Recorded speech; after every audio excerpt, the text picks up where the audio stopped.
Alright, let's check out the trailer. Hear this! For us! For us! For poetry! For us! For free will! For literature! Oh haven! The panopticon! Nowhere else but here!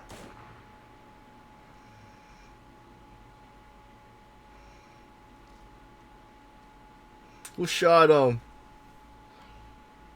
Lotus, that blind writer, 3 days ago, she asked me for directions to Comala prison. This is an experimental facility. Soon you'll see just what that means. Jailer, who is the ruler of this prison?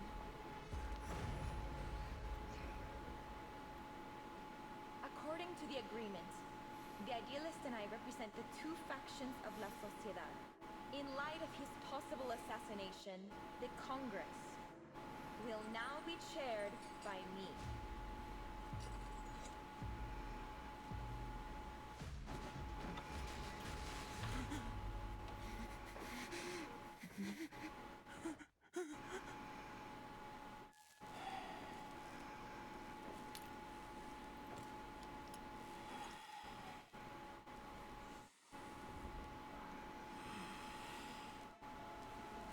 What are we doing here? What even is this prison? You are a prisoner of Kamala and a guest of Manus Vindictae. Fiction and reality are two parts of a whole. We're trapped in a story with a predetermined ending.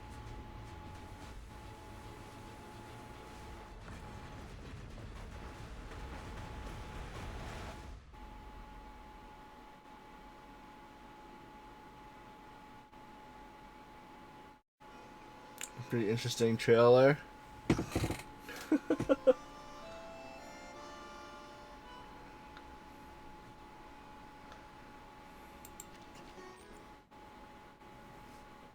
Alright, check out the prologue. Our story begins on the evening of March 22nd, 1991.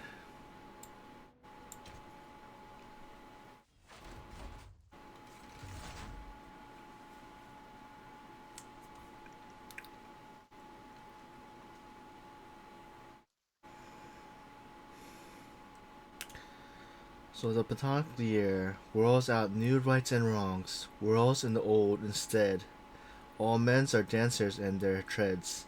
Goes to the barbaric plenor of a gong. W.B. Yeats, 1919.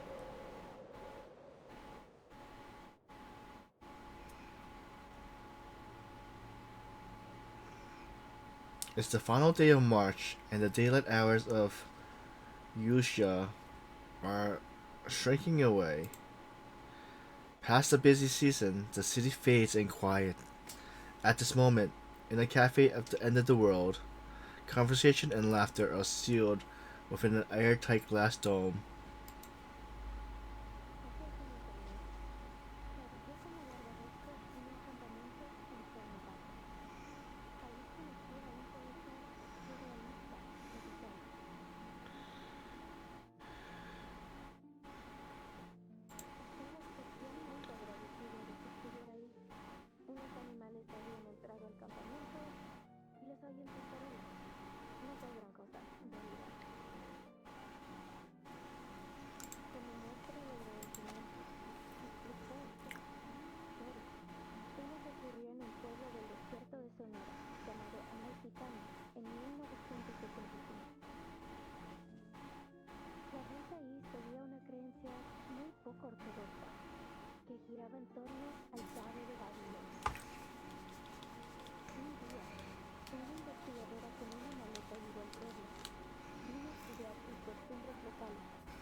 But little did she know, This dusty old town and its peculiar customs would lead her down an entirely unexpected path. Hold on. Sorry to interrupt, Recoleta. Recoleta. Does this researcher have a name? She could be Nora, Joanna, or Teresa. Any name, really. I feel like you want people focusing on this story, not keeping track of who's who. Confusion and shock intertwine on the storyteller's face. Oh, thank you for your advice. But she isn't a Nora, or a Joanna, or a Teresa. She's just herself. A parapathology researcher. You see that look? She's halfway to eating you alive. Hey, Sid Maria. She wouldn't be the loca we know if she listened to anyone. Ah, alright.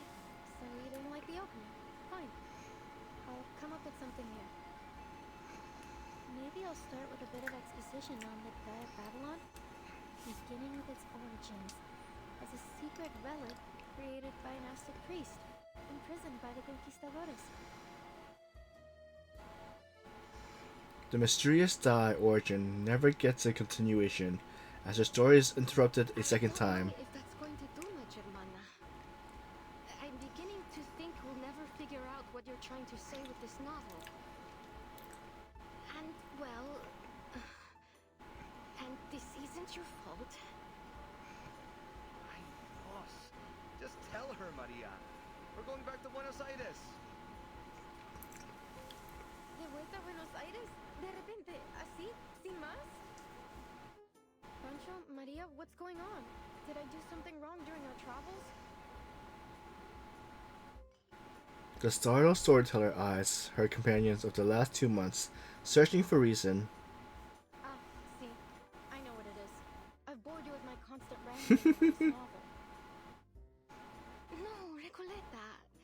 It's got nothing to do with her novel. Don't you get it? We're flat broke.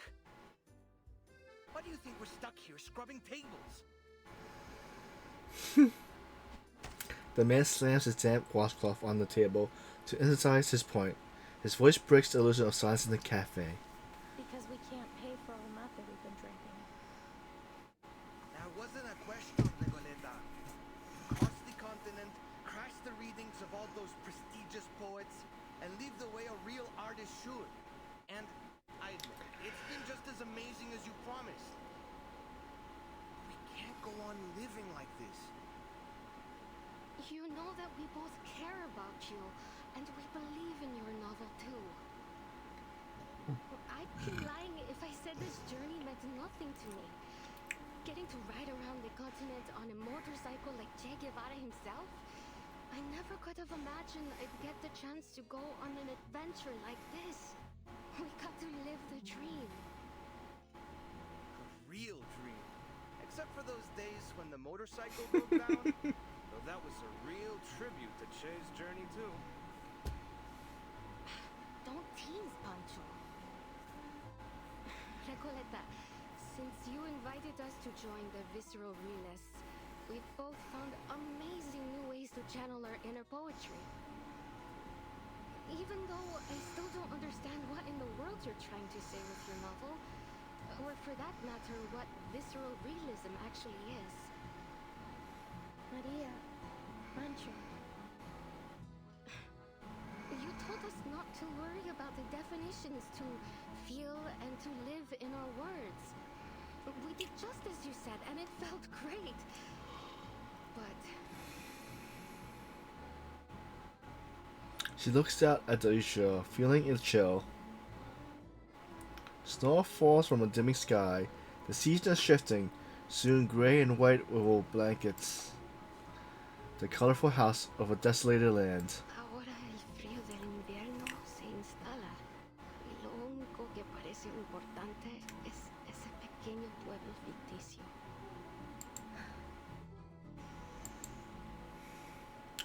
The storyteller sinks back against her accusation, searching for words. I appreciate your honesty, amigos. I was worried the problem was much worse than all that. Winter here isn't as dry dreadful as you think, and I know just the place to keep us warm.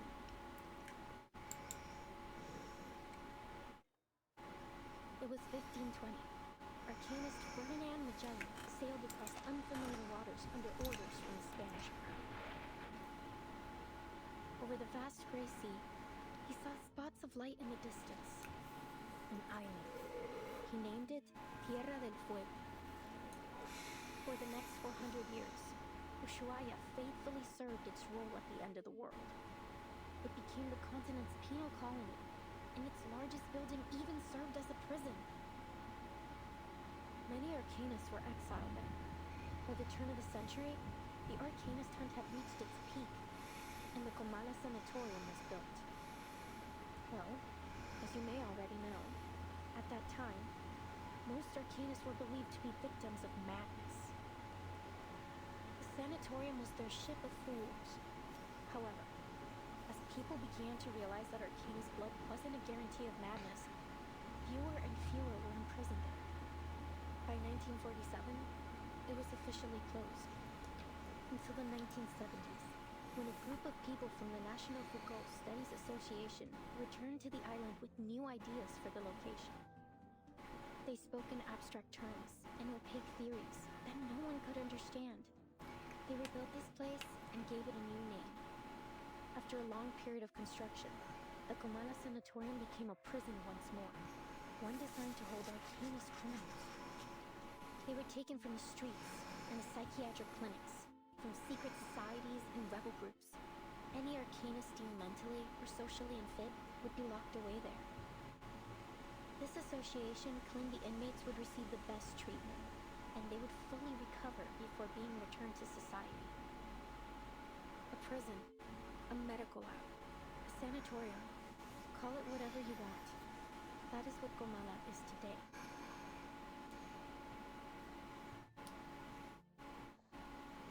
And we could spend the whole winter there. It'd probably be the easiest winter we've ever had.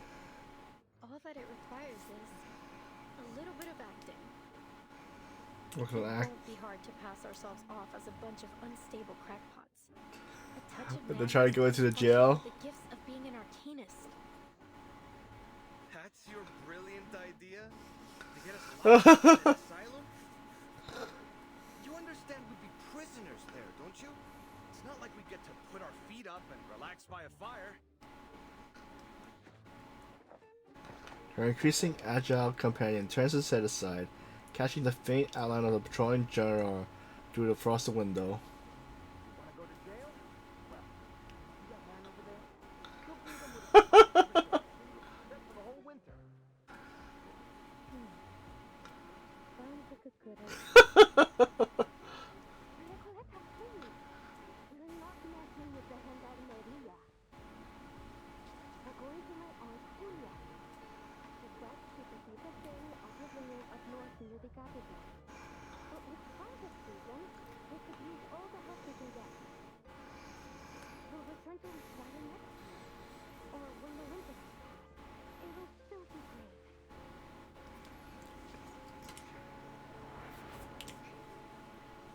Recoletta's expression is as cold as the mate tea on the table. I hear you, amigos.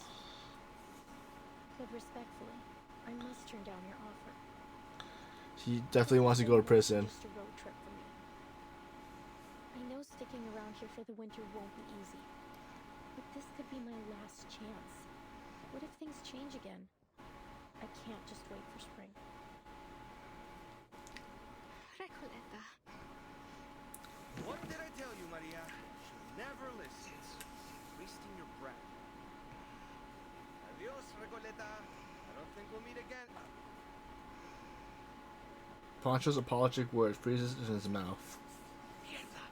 Those gendarmes are looking straight at us. What? The cafe door swings open. A gust of cold air and dampness sweeps through the room. Recoletta's hair stands on ends with a chill as she turns to face the door. Right there. You three match the descriptions of some intruders at the poetry meeting in Casa Pioneer.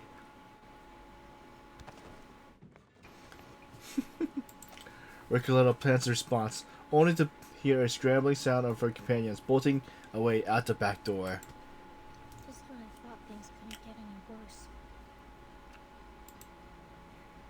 But doesn't she want to go to prison? That would fight him. Program activated.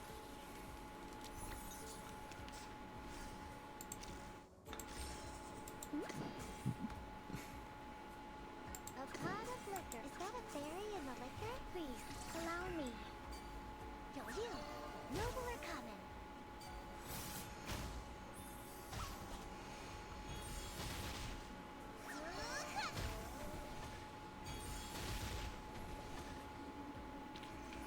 And now to return to my long-term mission. Rest. The guard are left behind in the cold, but the flustered young writer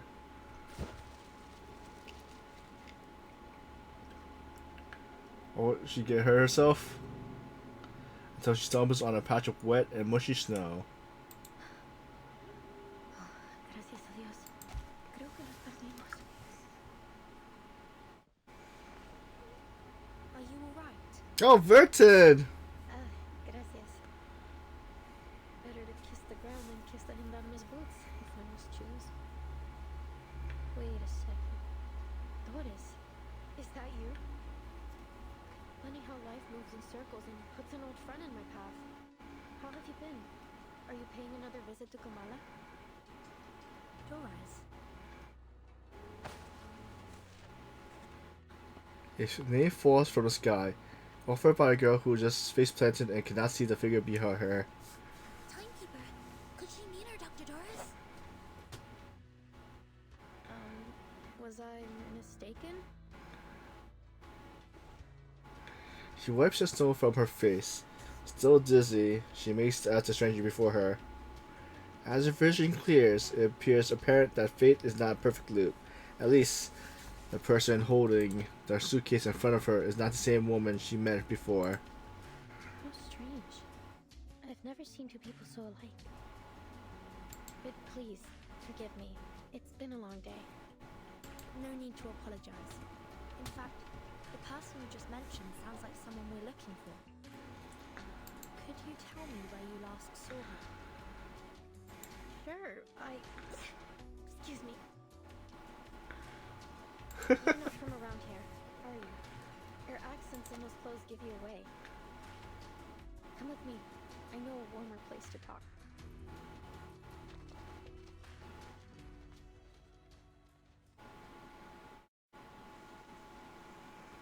And that's the prologue.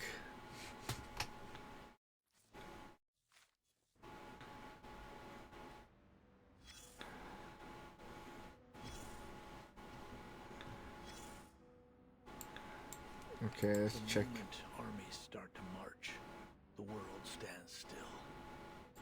You fight or fall back, charge forward or run. Those are the only rules on the battlefield. I don't see a start time on this report, nor does it state the reason for or the demands of this war. That's because the war hasn't started yet. That's what you think. The scars left on the land may be the most obvious form of destruction, but the true devastation of war is one that develops gradually in the souls of people. I don't see how this relates to what's happening now. You don't? The young writers have all been exiled, sent down a path with no signs to follow and no destination. In dark days of bloody conflict, soldiers often find comfort in scriptures and verses, or in letters from their loved ones. They hold those words close, a fragile piece of home, a brief solace from the roaring of the battlefield. But as they fall one by one, they learn the bitter truth. No destiny awaits them but death. That bitter homesickness still weighing heavy in their hearts. I hope they can at least find some peace in their dreams. In dreams? Maybe. Walking the streets of your hometown, spending a lazy afternoon at the writing desk. Dreams can take you anywhere. But live there too long, and the lines between fiction and reality will blur. And soon, you'll never wake up again. Soldiers crawl through trenches, roll in the mud, and charge to their deaths again and again. While words are forever trapped within the confines of poetry, made to live, die, and live again under the golden prophecy. Ugh, I can't stand the way poets talk.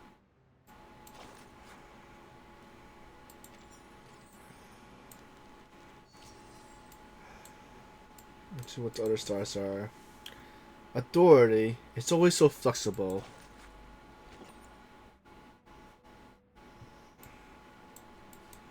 The Buenos Aires Division Intake Report. The Buenos Aires Division has received members of the Storm Research Team, Ulrich and Regulus. Both are to be temporarily stationed at the division while undergoing basic health examinations. The Timekeeper and her assistant received a message upon landing on Terra del Fuego as they departed on a mission.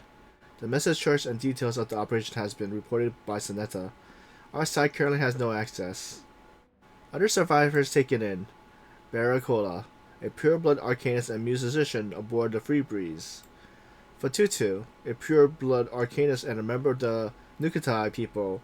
Further investigations of these per people is required. For the full risk level assessment report, see attachment 1-35.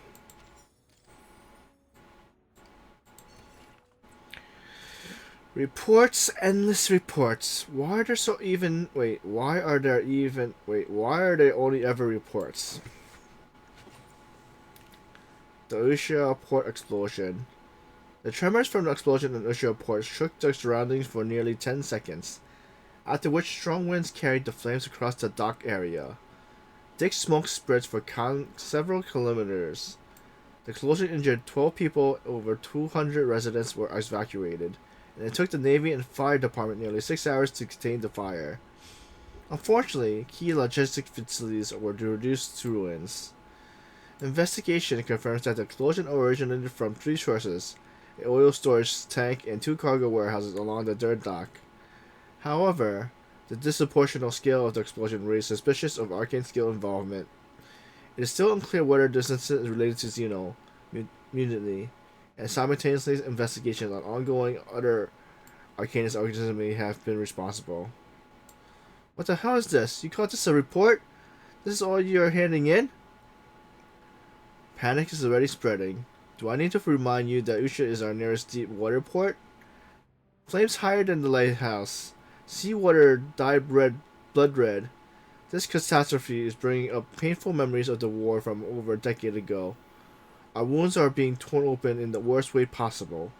After all this time I give you to investigate, you're just giving me a list of possibilities?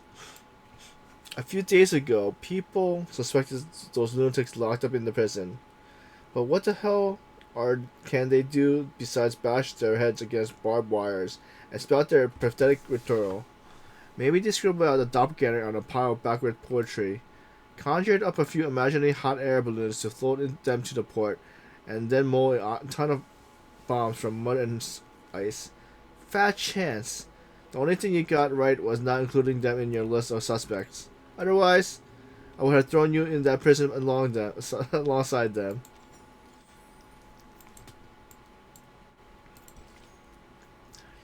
Alright. Part 2. More than circles. A ring closed on itself. That is far from enough to define the ascension of fate.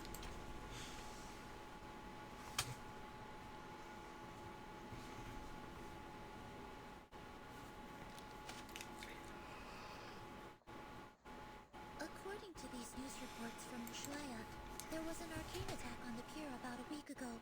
All the ships in the port were destroyed. Could Manus Vindicte be responsible for this? Or perhaps the Xeno rebels? Hard to say, but things have been suspiciously quiet these past few days. been hoping we'd find some clues here in Ushuaia after we lost track of the mammoths in the Free Breeze shipwreck. They would have gone to ground somewhere remote and off the radar. Indeed, it's possible they've already left Ushuaia.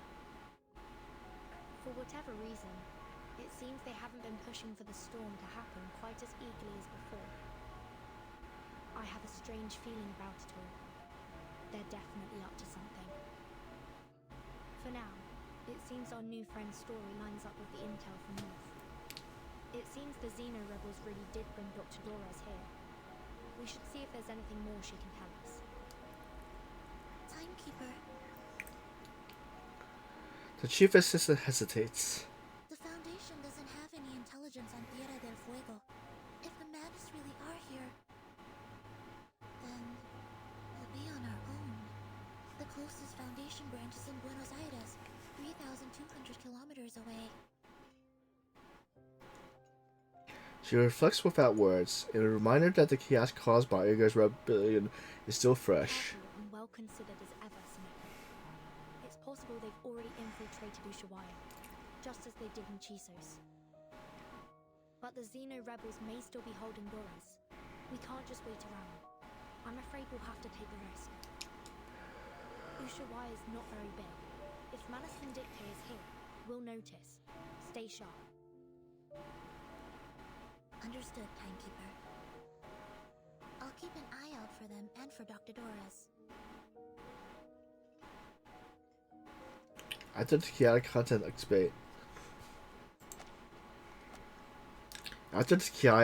escape, the cafe regains its usual peace.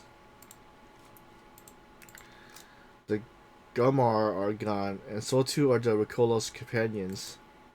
My friends. They're really gone. Adios, Recoleta. I don't think we'll meet again. So that's all I get? We could have exchanged some farewell poems, read them out loud like we used to, and shed a few bitter tears over our heartfelt goodbyes. But you know what they say. Goodbyes are only a senseless feast of unhappiness. Pardon? Oh, it's nothing. Never mind. Please, sit down. And could we get a pot of matcha with mint, please? Thank you.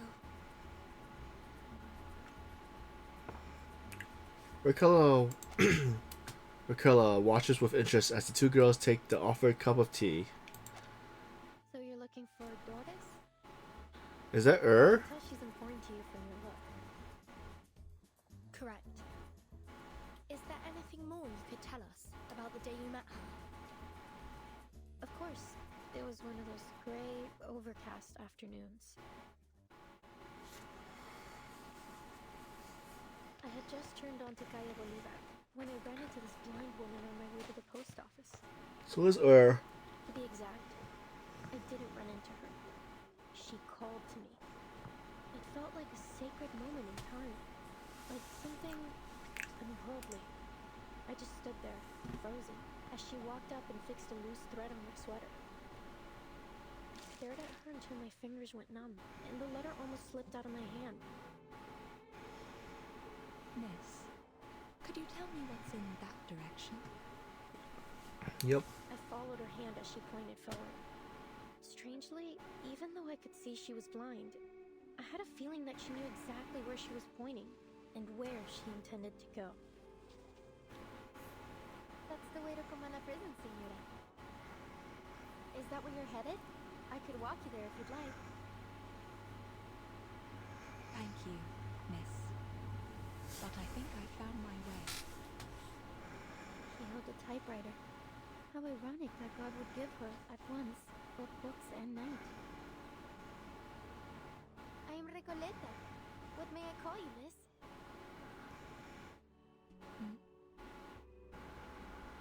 I hope you don't mind me asking, Senora. I didn't mean to pry. It's only that I have to know. You're a writer too, aren't you? I've been working on a novel and, for some reason, I have this feeling you could be a character in it. Forgive me. I'm just so excited. I really want to remember this moment. Please, may I have your name? Or whatever you would like me to call you?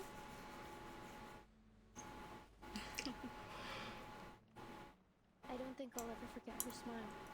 It was soft, kind, almost merciful, and oddly, it felt so ancient. No offense taken, Miss Recoleta. But first, I have a question for you. What does literature mean to you? Sorry? What a question it was. I wasn't expecting anything like it. You're a writer, are you not? And one, I sense, with purpose. Tell me, where does such powerful motivation come from? Actually, well, I'm not sure, Senora. I have my pursuits and questions, but literature is neither the goal nor the answer to them. Literature is, well, it's just literature. I suppose if I had to define it, I'd say it's a tool. A kindling for fire, or a lens to see through. A means to explore and raise questions from different angles and express our perspectives. And what an interesting perspective you've expressed. I see. But how does literature make you feel? As though I'm a kid looking through a kaleidoscope for the first time. Well, maybe that's not the best way to put it. Perhaps something a little more subtle. Just when I was looking for the right word, she turned away with a little wave, heading toward the prison, her feet crunching over the fine snow. So she must have gone to the prison. When did all of this happen? About 3 days ago. I remember the sun came out for a while that day, and the streets were glistening with melting snow. You've heard of Comella Prison, haven't you? Word by word, the question turns from an obfuscation to a declaration. 3 days ago. Then we may be able to catch up with her there, Timekeeper. You're right. We need to get there as soon as we can. Whoa, amazing.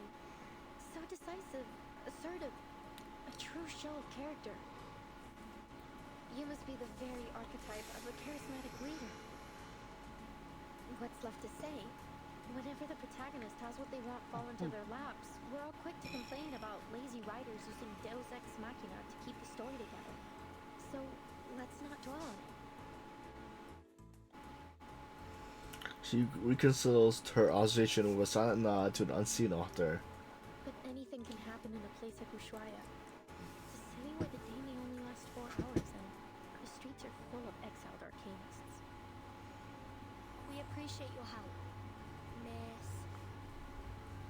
Recoleta, please think nothing of it.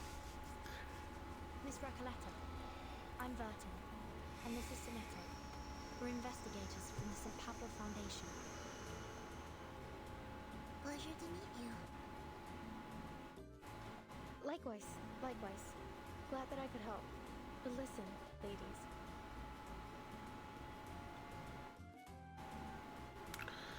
The girl wiggles physically. Everything happens for a reason, and now it's becoming clear. You're going to Comala prison, and so am I. She hitching a ride? Fate that brought us together. What's your business there? If you don't mind our asking. Oh, it's a writer's mission. But anyway, we're friends now. If you're going to Kamala, you'll need someone who knows the way.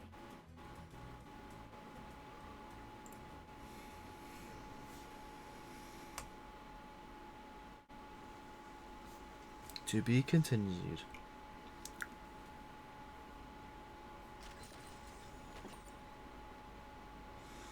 So part 3, the place that time forgot. Excellent. Everything is going according to plan. Fate will not reveal its hand, at least for now.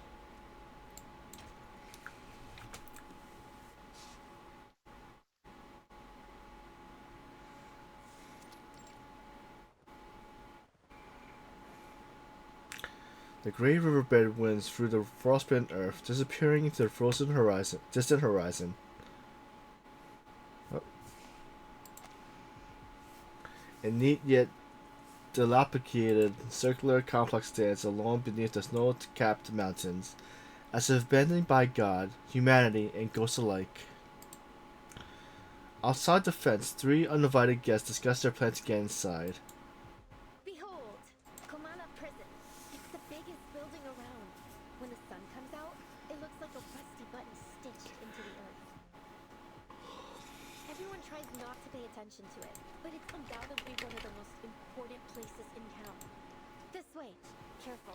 We're heading uphill. Oops. Hey Teresa, how's everything? So we just started the 2.5 story. How's your day?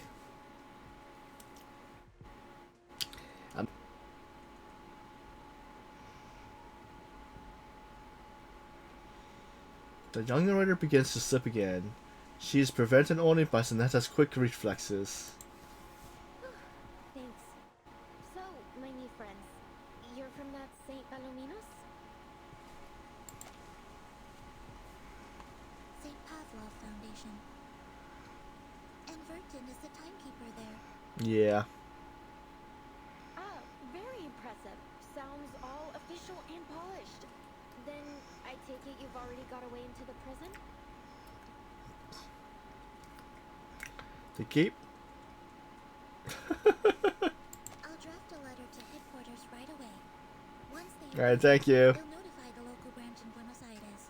From there, they'll need to inform the Argentine government, who will then issue us a permit. Excellent. Looks like our bureaucrats still have some worth. No offense intended, of course. Since we're pressed for time, I believe we can ask that headquarters give high priority to our request. If all goes well, we should have the permit in about a month. Month. How expedient of them. But you know what?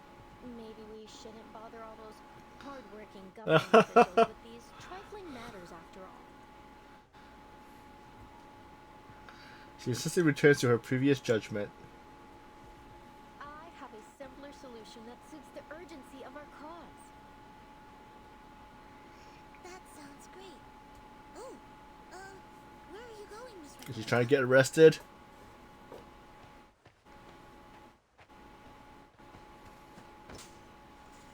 Oh, she's jumping over. Before anyone can stop her, the young writer hurls herself up the wall, scaling the side of the sort of skill that immediately suggests she's done this before. To the other side of the wall, of course. From Guadalajara to Ushuaia. There has yet to be a wall that could stop me. Come on, ladies of the Foundation. Soneto. So that looks utterly flustered. Miss Recoleta, please. A reckless act like that could have serious consequences. Please come back down. In fact, while the details of our mission are classified, I should warn you it may be dangerous, and we cannot guarantee your safety once we're inside. Perhaps it's in your best interest to return to town. What? That is Did my motto break? in my best interest. Oh. What sort of pusillanimous coward would I be if I just abandoned my fated companions here? Of course I'm going in with you. Or rather, you're coming with me. Please get down, Miss Recoleta. Someone's coming our way.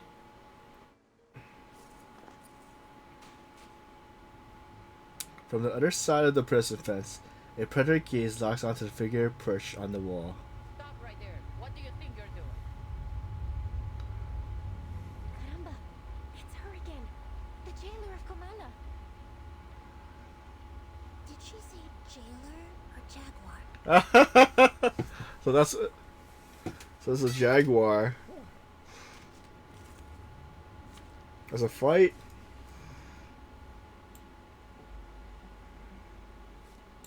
Since the story, I'm gonna change the characters. Who do I need to level up?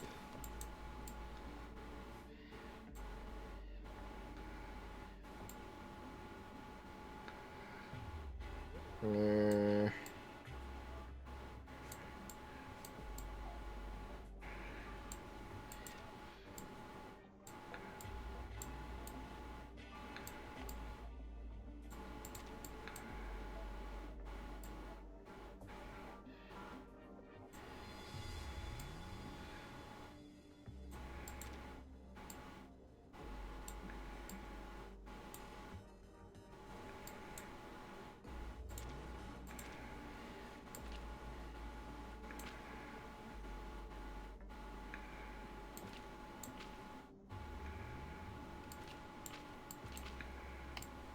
Let the overture begin. it's a jaguar.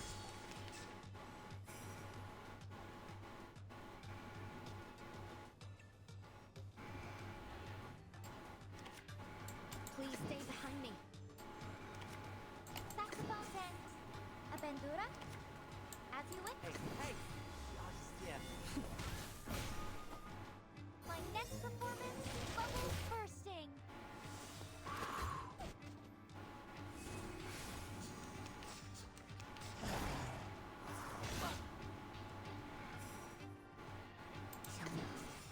Please lend me your power. Do you have any requests? Responsibility. Listen up.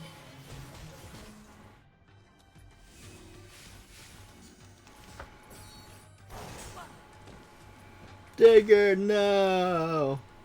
Alright, I'm just probably sticking with my main character. I didn't realize it was gonna be this hard. Can we use the camera dolly this time? Even though Digger and Loggerhead are level 1. 小苗 Please let me 强梁继出，王有不为。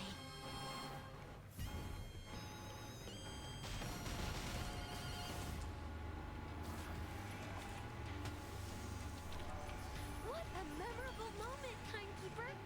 Don't forget to bring me next time.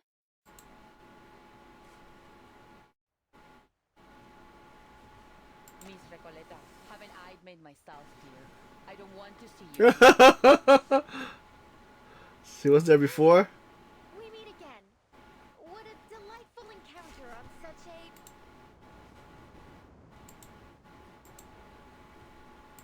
The sudden gust of cold wind interrupts her. lovely day. Would you please just leave this place alone? I'll never understand why a promising young woman like you keeps snooping around a prison. I can't make this any clearer. Trying to break into Kamala will do nothing to get you inside, but it will get you into a world of trouble with the Gendarmerie. So, will you stop these senseless breaking attempts? Kamala Prison is only accessible to academic researchers and journalists, and even they must have official credentials in order to enter. Isn't there any other way to pay a visit? I truly do need to get in there. She racks her brains for a possible excuse. Sorry to interrupt. But did you just say official credentials? Yes, you heard me right. And you are? I'm the timekeeper of the St. Pavlov Foundation. My assistant and I are here to visit Kamala Prison on official orders from the Foundation. Here, this is my ID.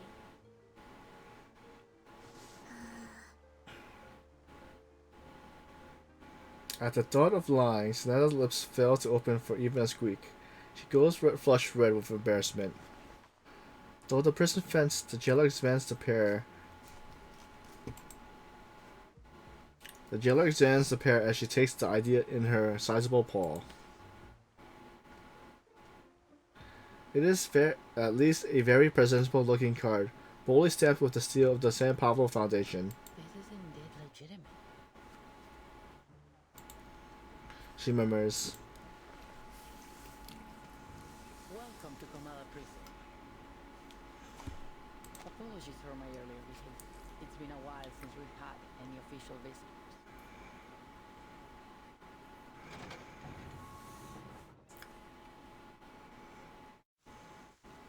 To be continued.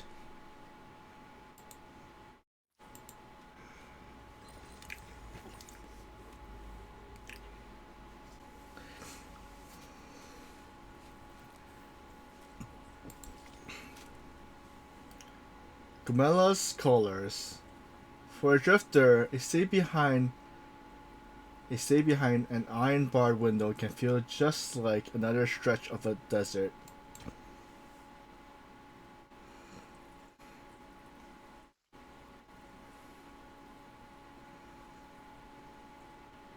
Día tras día, la investigadora de paracausalidad se escondía en la naturaleza fuera del pueblo de Amalfitán, estudiando los datos que había recolectado.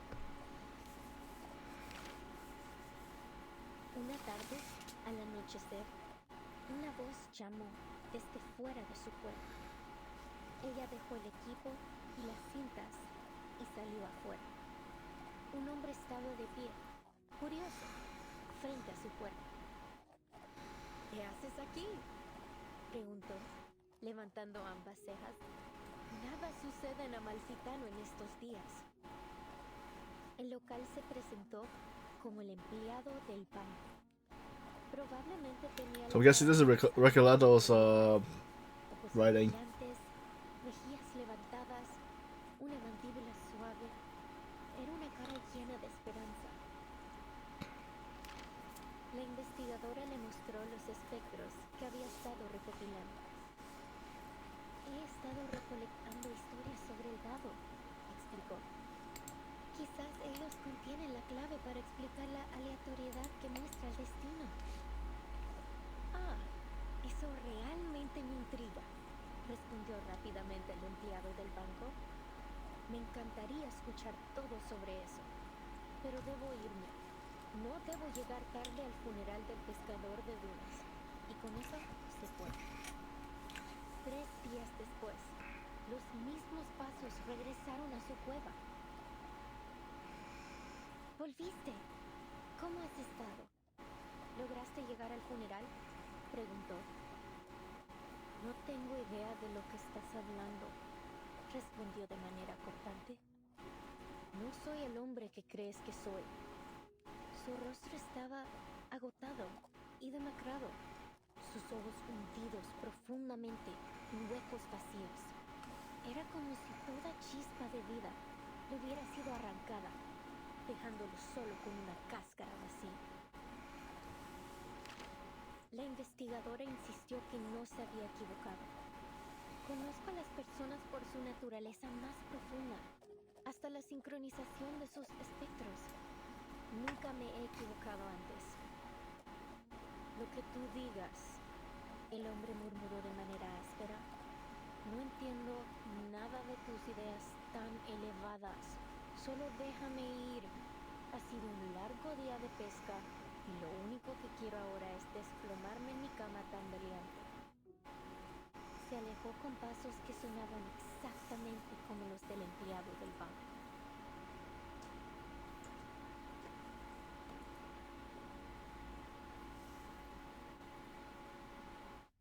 We're in the facilities. This facility isn't just a prison, it's also a research center. Its full name is the Panopticon of Kamala. It was established by the Foucault Association in 1970. We've hosted workshops, academic sessions, and even lectures about the Panopticon. You may even have seen some reports about it. Experts of psychoanalysis and scholars from various fields have come here to exchange ideas and seek collaboration in their studies. In many ways, the Panopticon is unlike any other prison you've seen before. I see. No wonder Miss Recoleta has gone to such lengths to become a part of it. Actually, my assistant and I are here to inquire about a prisoner named Boris. Does that name sound familiar?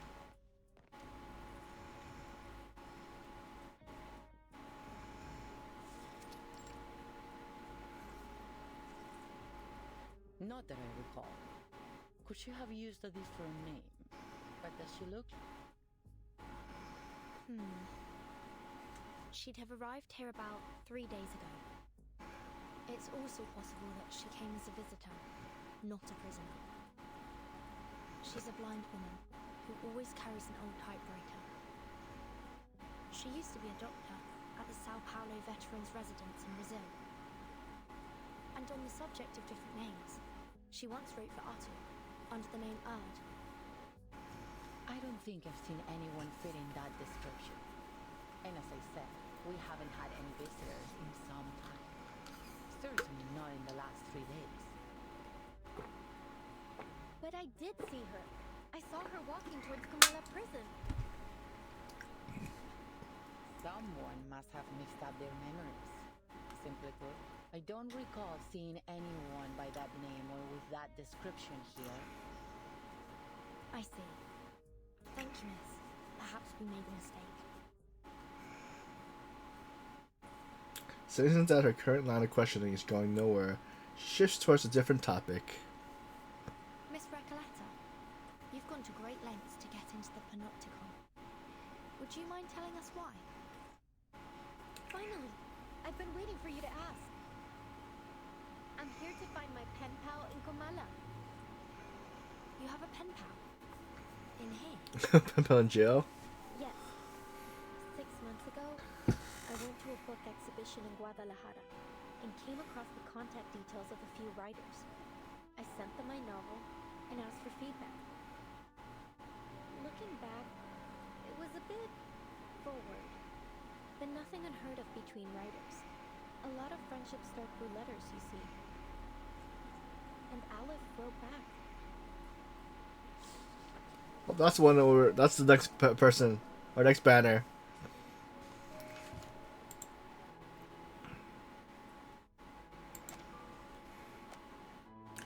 So Recoleta produced a thick stack of letters from her coat. The reception address changed for each letter, reflecting the turbulent lifestyle of a wandering writer, yet the sender's address is sternly constant, Camilla. And how much do you know about this pen pal of yours? Oh, well, he calls himself Aleph, which is a grammatically masculine word, so...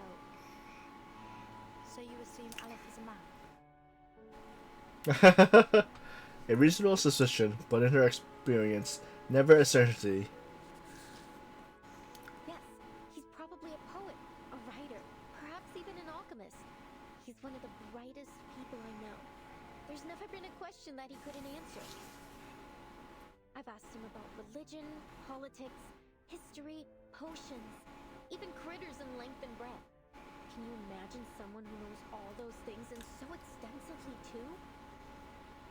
And he helped me with my novel. He always seems to know the best ways to bring my characters to life. Honestly, he's so insightful. I've begun wondering if he's omniscient. With his help, my story grew richer and fuller, like a well-tended plant. Strangely, can't seem to take it any further now. It's as if the roots have been sapped of their strength. I couldn't understand why, so I resolved that I would see him in person to find out. Again with this story about your uncanny pen pal. I've already told you 1,000 times. It's all very moving, but it still doesn't justify your actions.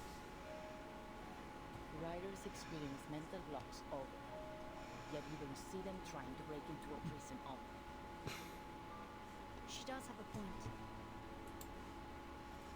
Please, Burden, jailer, have a little mercy, will you?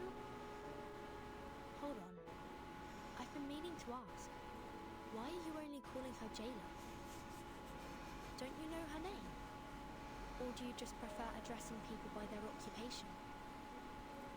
Oh, about that.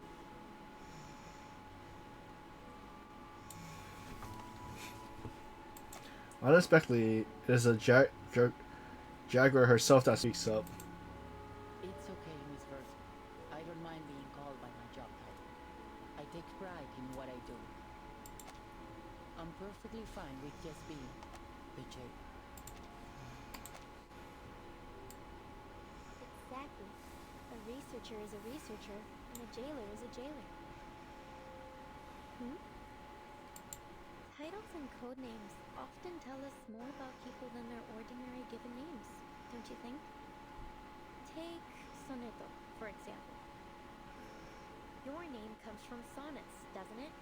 That great poetic form from Italy. Some people mistakenly think Shakespeare invented it. Some say it was Petrarca, though no one really knows when the first sonnet was written. Sorry, I'm straying from my point. You're Italian, aren't you, Sonetto? Is that your real name, or just a code name? Were your parents poets? As much as I'd like to be able to answer your question, I never knew my parents. My earliest memories were of the School of Primary Defense of Mankind. I've lived there since I was a small child. My apologies. That was thoughtless of me. It's fine. You meant no ill intent, I'm sure. Timekeeper, if Miss Recoleta was right about Dr. Doris's whereabouts, perhaps the jailer is keeping things from us. Or perhaps Dr. Doris visited the Panopticon without her knowledge.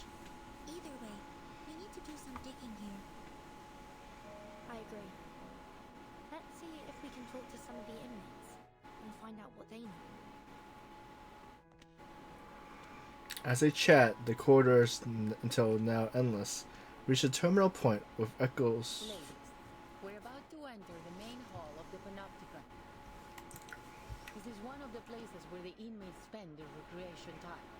At this hour, they're supposed to be in their cells. But what's all that noise? The jailer seems to be tense with the apparent unusual amount of noise. Miss Verton, could you keep an eye on Recoleta if anything happens? Recoleta tries her best to avoid the hard stares of the feline jailer by blending into the Foundation team. Certainly. What do you take me for? I'm not going to run away. That'd be a pretty cheesy way to start a story.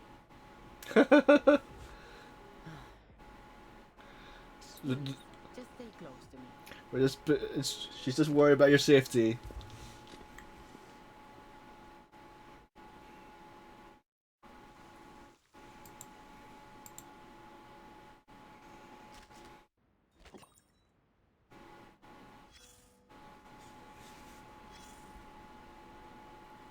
Let's see.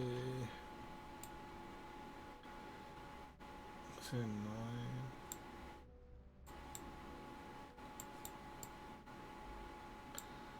Okay, so...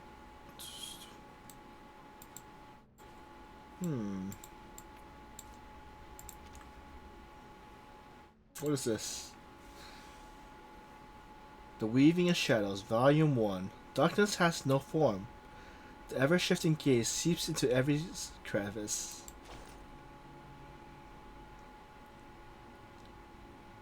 Oh, oh, look. Looks like we got a new arrival. It's pitch black in here. Can't be sure she's new just yet. Hey there. Welcome to La Sosa de Poda de la America. Or maybe she's one of those who broke out and came back on her own accord. Keeping quiet, huh? I get it. This must be a secret moment for you. A return to the darkness.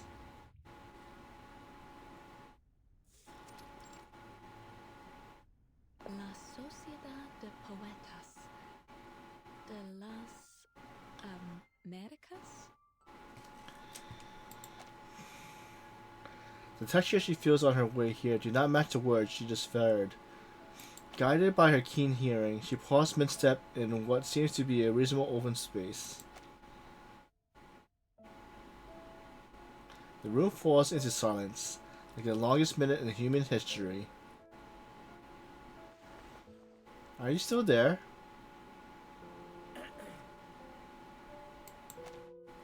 A heave of a sigh into the darkness. Pardon me, but have we met before? This is my first time in this prison, as far as I can recall. What a strange thing to say, prison. When was the last time we heard someone say that? Back when the narrator was published? Wait, you aren't some ancient ghost here in pursuit of realism, are you? There's a direct flare in her voice. Rusty gate, pitch black cells, prison. Bars for exchanging letters. A peaceful and secluded place. Soledad de Pote. And no, we don't know you. The three of them are spaced just far enough apart to barely make at each other's face in the dark.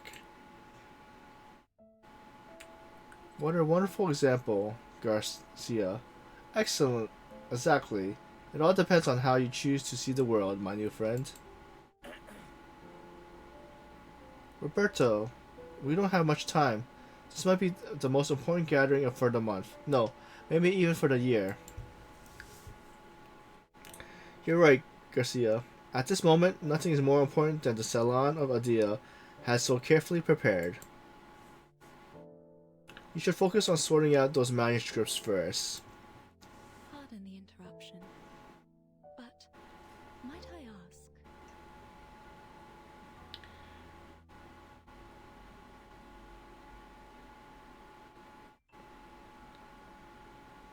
Why your organization is called La Sociedad de Puerto de la Meca?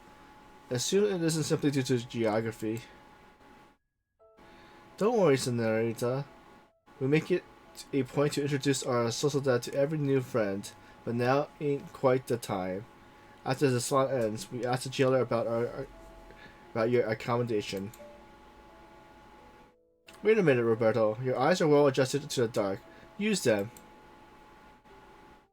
She's neither a newcomer nor a returnee. She's a blind woman. Oh, please forgive Garcia's rudeness, Senorita. Sonora. Our sensitive innocence can sometimes bring sharper intuition. In the colorful world of the mind, I'm sure what you see is even more beautiful than reality. But if you weren't brought in by the physician, then why are you here? She tries to construct a fiction in her mind, something that justifies the genial nature of the arrival.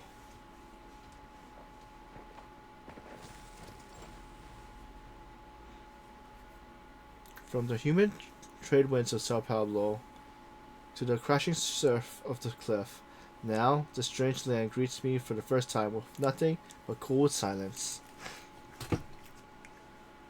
Miss is to be placed in Ushiyakama prison. She is not to be treated as an ordinary inmate. In the world of the preacher, you are our honored guest, Miss I've come to learn the name of this land. Ushuaia.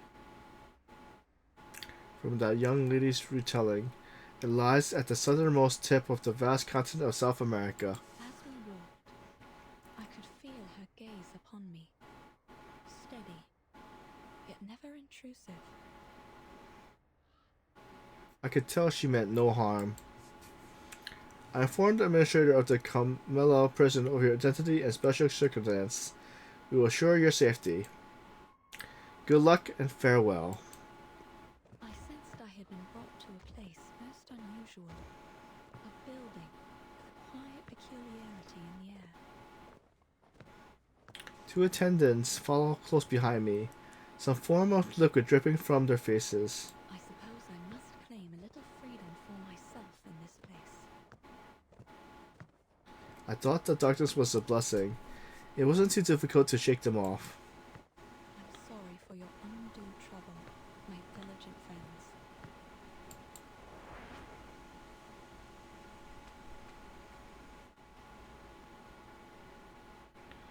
I'm a writer, and I mostly write under the name I'm here for a short visit.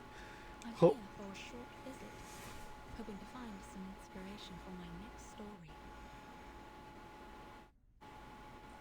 See, Garcia, this lady is a writer, a good soul.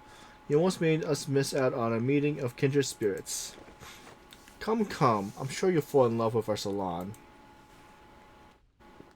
This has nothing to do with me. It's dark in here, but I suppose you're already grown used to walking in the dark. Sorry, I mean no offense.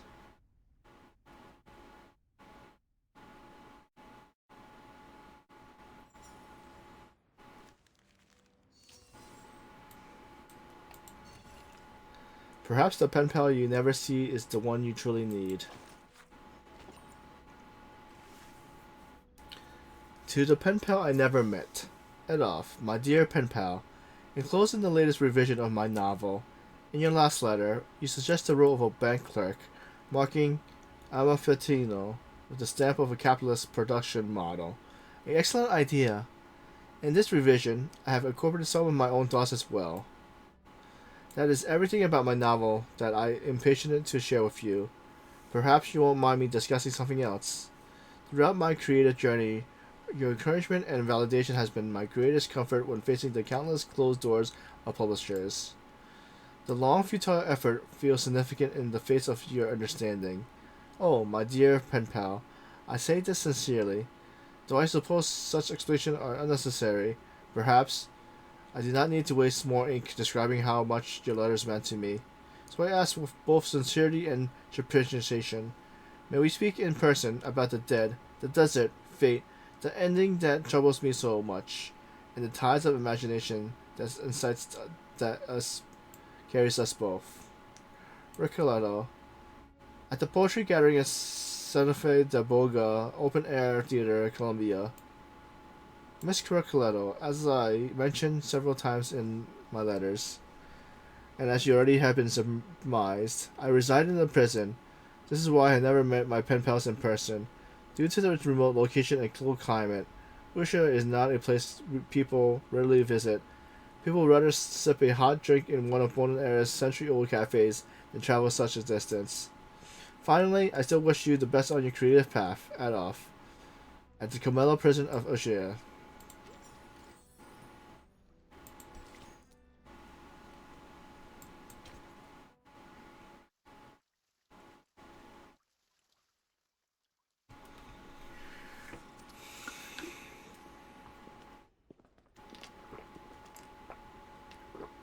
I didn't expect any of this from what we saw outside.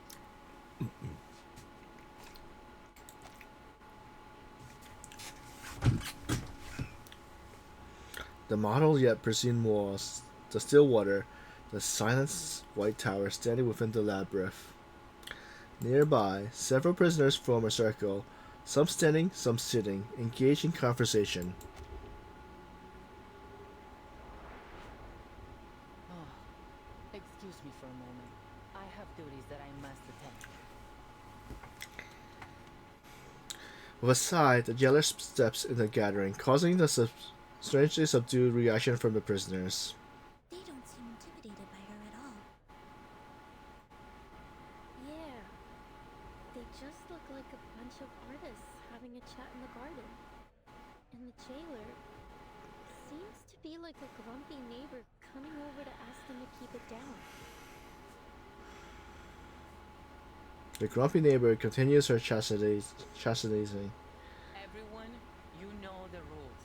There are to be no after-hours gatherings here without the physician's approval. You sound softer and softer each time you come to warn us. Why not just join us? Isn't it better than circling around the panopticon all day? And look around you. We're in the Hall of New Encounters. What better place to host a salon? You're missing out in Comana if you don't even get a taste of our literature. Exactly. Even those oil-dripping musicians drop by from time to time. Not that they're the kind to care about the beauty of words. Oil-dripping musicians? Timekeeper, could they mean... Manus Vindictus? Before the jailer can say anything else, two of the prisoners simultaneously gesture for her to stay silent, pointing to the center of her gathering. Quiet now, please. The Ediles Salon is about to start.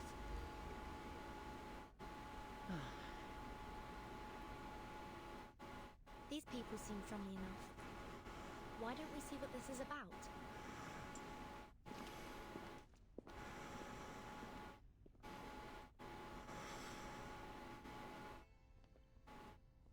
En desiertos, en estrellas, dentro de laberintos. En aguas, en espejos, dentro de reflejos. Soñamos sobre la almohada de paja de la muerte. Aquí estamos, rendiendo homenaje a los fantasmas. Para rendirlo todo otra vez. Para rendirlo todo otra vez.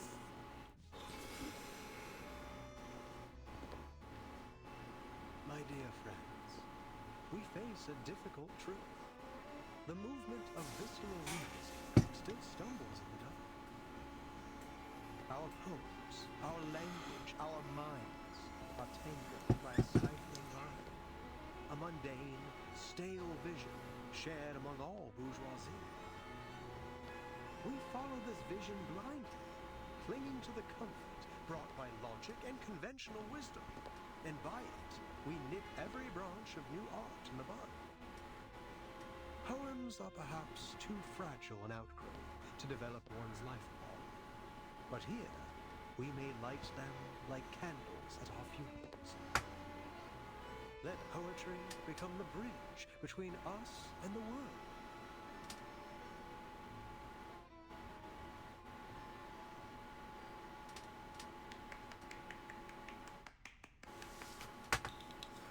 An old clap breaks the silence. It comes earlier than all the other cheers from the audience. As we come back and forth over the boundaries of life and death, the old obstacles begin to take on a new look. With the eyes of poets, we may see behind them. You're a visceral realist. I can't be mistaken. You must be. Dilator's eye pierced through the groove of literature enthusiasm, reaching a distant, drifting new world. A lonely cowboy, finally home. What a wonder. You're in time. The salon has just begun. And La Sociedad de Poetas de las Americas isn't like those salons that care more about who's invited than not. All are welcome here.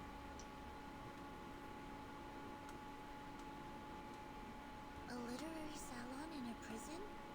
Though, so far it seems to have more dancing than poems. Did you understand what that man just said? No, sorry, timekeeper. I need a moment to think it through. Don't worry, Sonata. I would guess we're not the only ones who are confused here. Miss Jailer, is this that peculiarity about Kamala you mentioned earlier?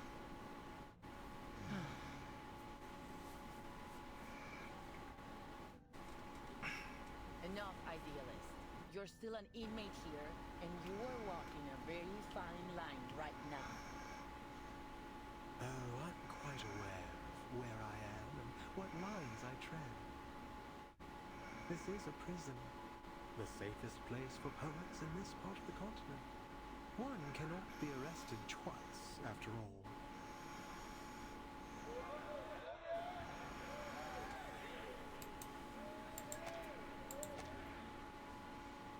The man's words draw laughter from the other prisoners as they turn to discuss the speech with excitement. But please, don't trouble yourself with our little farce. What harm could a few poets possibly do? All the regular rhymes and wild contractions of it converge into a chaotic countercurrent, crashing against the newcomers. Ricola clenches her fist in shock, certain that the man before her is her mysterious pen pal. Senor Idealist, might I ask you something? Hold on, Recoleta. All forms of communication with the inmates must conform to our regulations. We will need to record the conversation and submit it to higher authorities for review. I have some questions for the gentleman as well, but we're more than willing to follow the rules. I think the person I'm looking for might have attended this literary salon, or at least talked to some of its members. I'd wager she's spoken to that gentleman. That is, if she has been here at all. I see. Go ahead then. Just watch the time. As the visitor petitions the jailer, Ricola pushes past the bustling crowd and takes a deep breath. Are you Alice?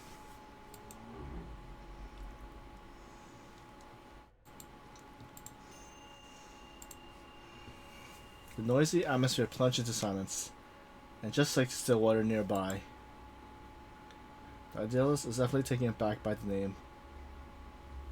Oh, another visitor looking for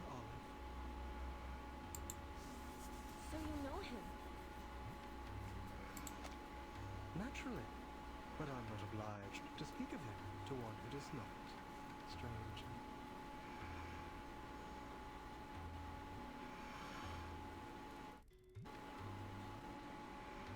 And you, young lady in the hat, are you here for Olive as well? What a lively day this is. No, I'm looking for a blind woman. Her name is Doris. Ah, yes. I remember. Her writing was impeccable. Like an exquisite crocodile skin handbag in a shop window. Elegant, yet condescending. Do you know where she is now? I'm not able to keep track of every inmate here. Perhaps you should ask those who have seen everything from above. Through the glass, where the scrutinizing eyes of power look down on us. Eyes?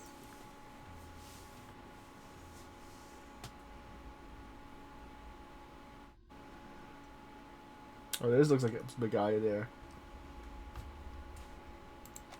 He scans the prison hall. The walls, the great tower, and the pool remains unchanged.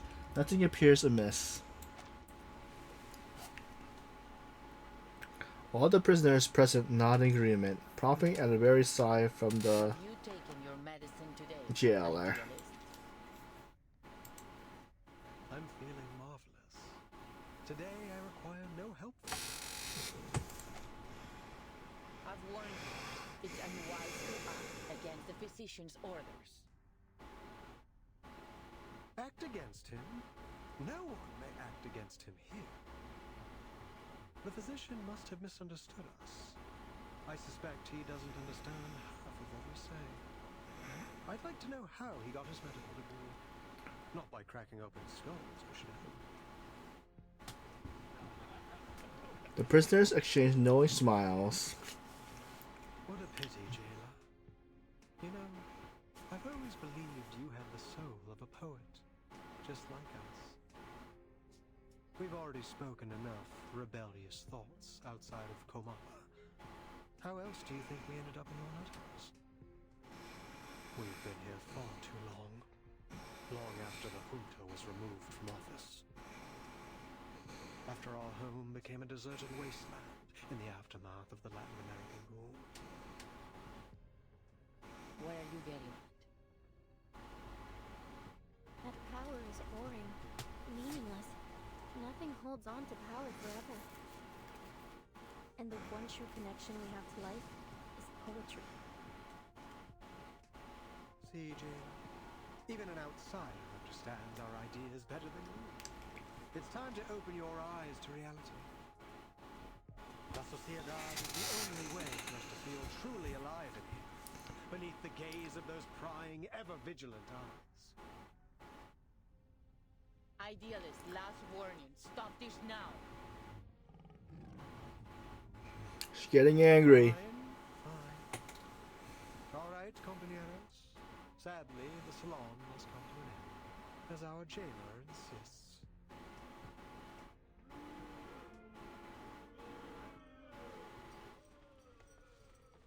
Dear friends, I do not mean to abuse the power of suspense. I sincerely invite you to come with me to the heart of La Sociedad de Poetas de las Americas. Perhaps you'll find the person you look for there.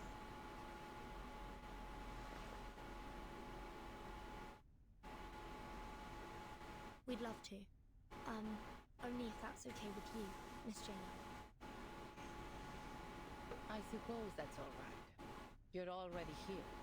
We can call it part of your tour, but please, ladies, take none of their rambling seriously. Thank you, jailer. Please, follow me.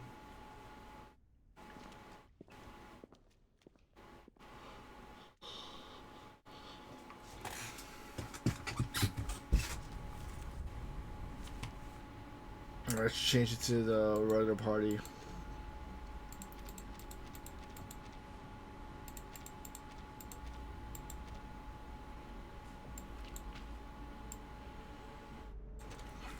Harmony is precious.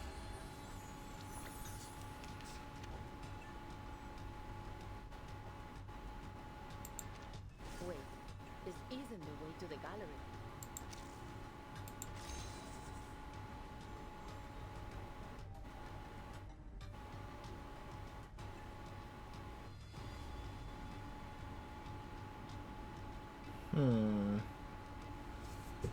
Wait, this isn't the way to the gallery. It isn't the usual way. It's a shortcut.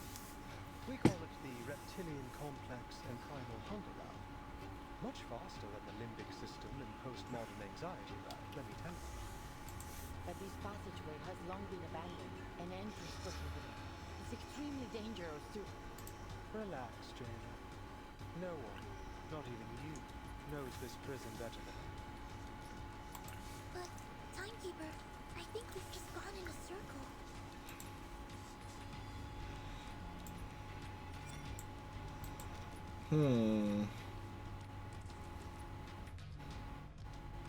Perfectly understood. Of card of liquor. Is that a fairy in the liquor? Keep calm. You, noble or common?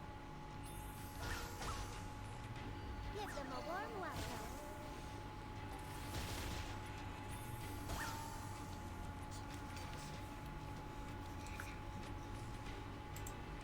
A card of liquor amidst the flowers. Charging. Loading. You, noble or common? Eliminate target.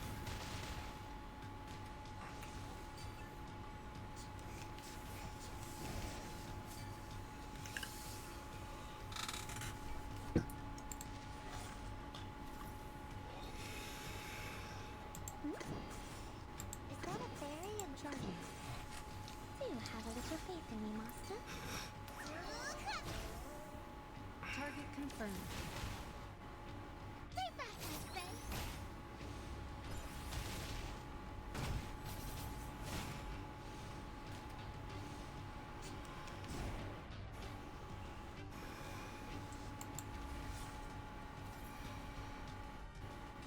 Look, the moon in perfectly. In ink and flesh, no night or day. Then why not dream the time away?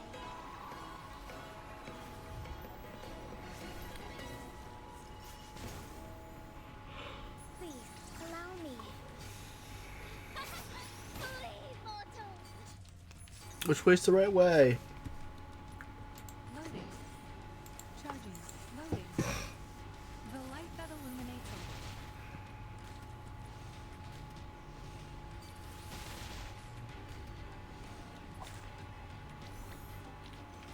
And now to return to my long-term mission. Rest.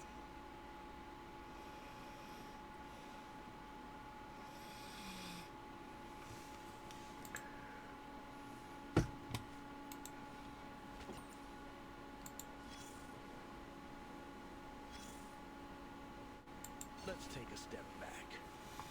Pull you out of that whirlwind of passionate dreams.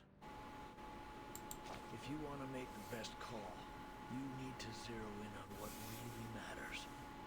So what's your take on that big speech? The Latin American boom. A sudden explosion that shook Latin American literary circles about 30 years ago. It was destructive, but also gave rise to new life.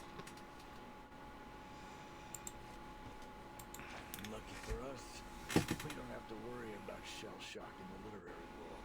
You don't strike me as someone who knows about literature. It's not about knowing literature. Any soldier with little experience can deliver a status report. All right, eyes on the map. As we speak, ships are lined up on the Spanish coast. This time, they're poised to make a new kind of discovery, if you can call it that. And here are our new Columbuses, heading to the docks to embark on their journey. Carmen and Carlos, the driving force behind this literary feast between Spain and Latin America.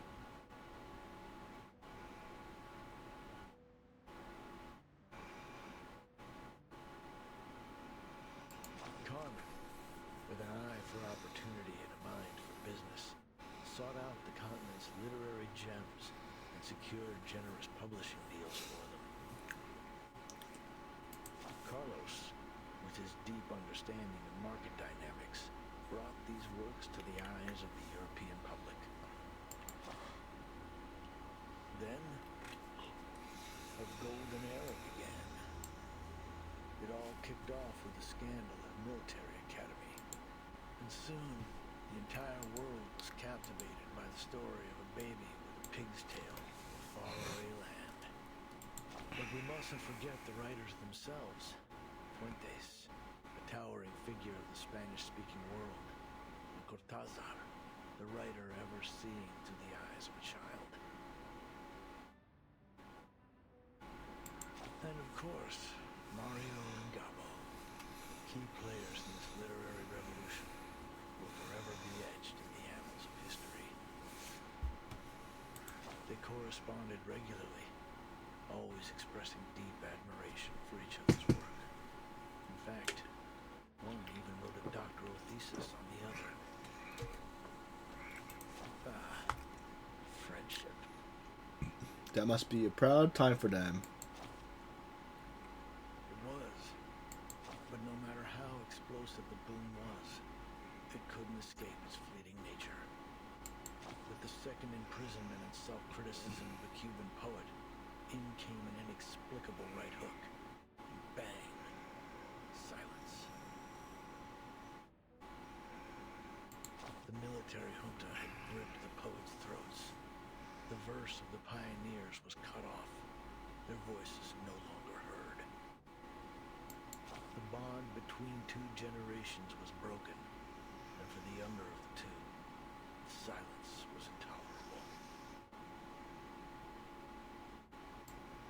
They looked for a new theme, a new idea, a new voice, a new method to speak on their disappointment, their horror, and their anger.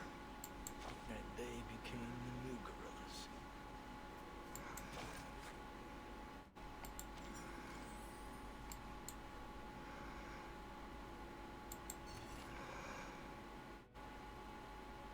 There's a volume 2 of The Weaving of Shadows. Towering walls, prisoners deep in the abyss paints pictures of the sky.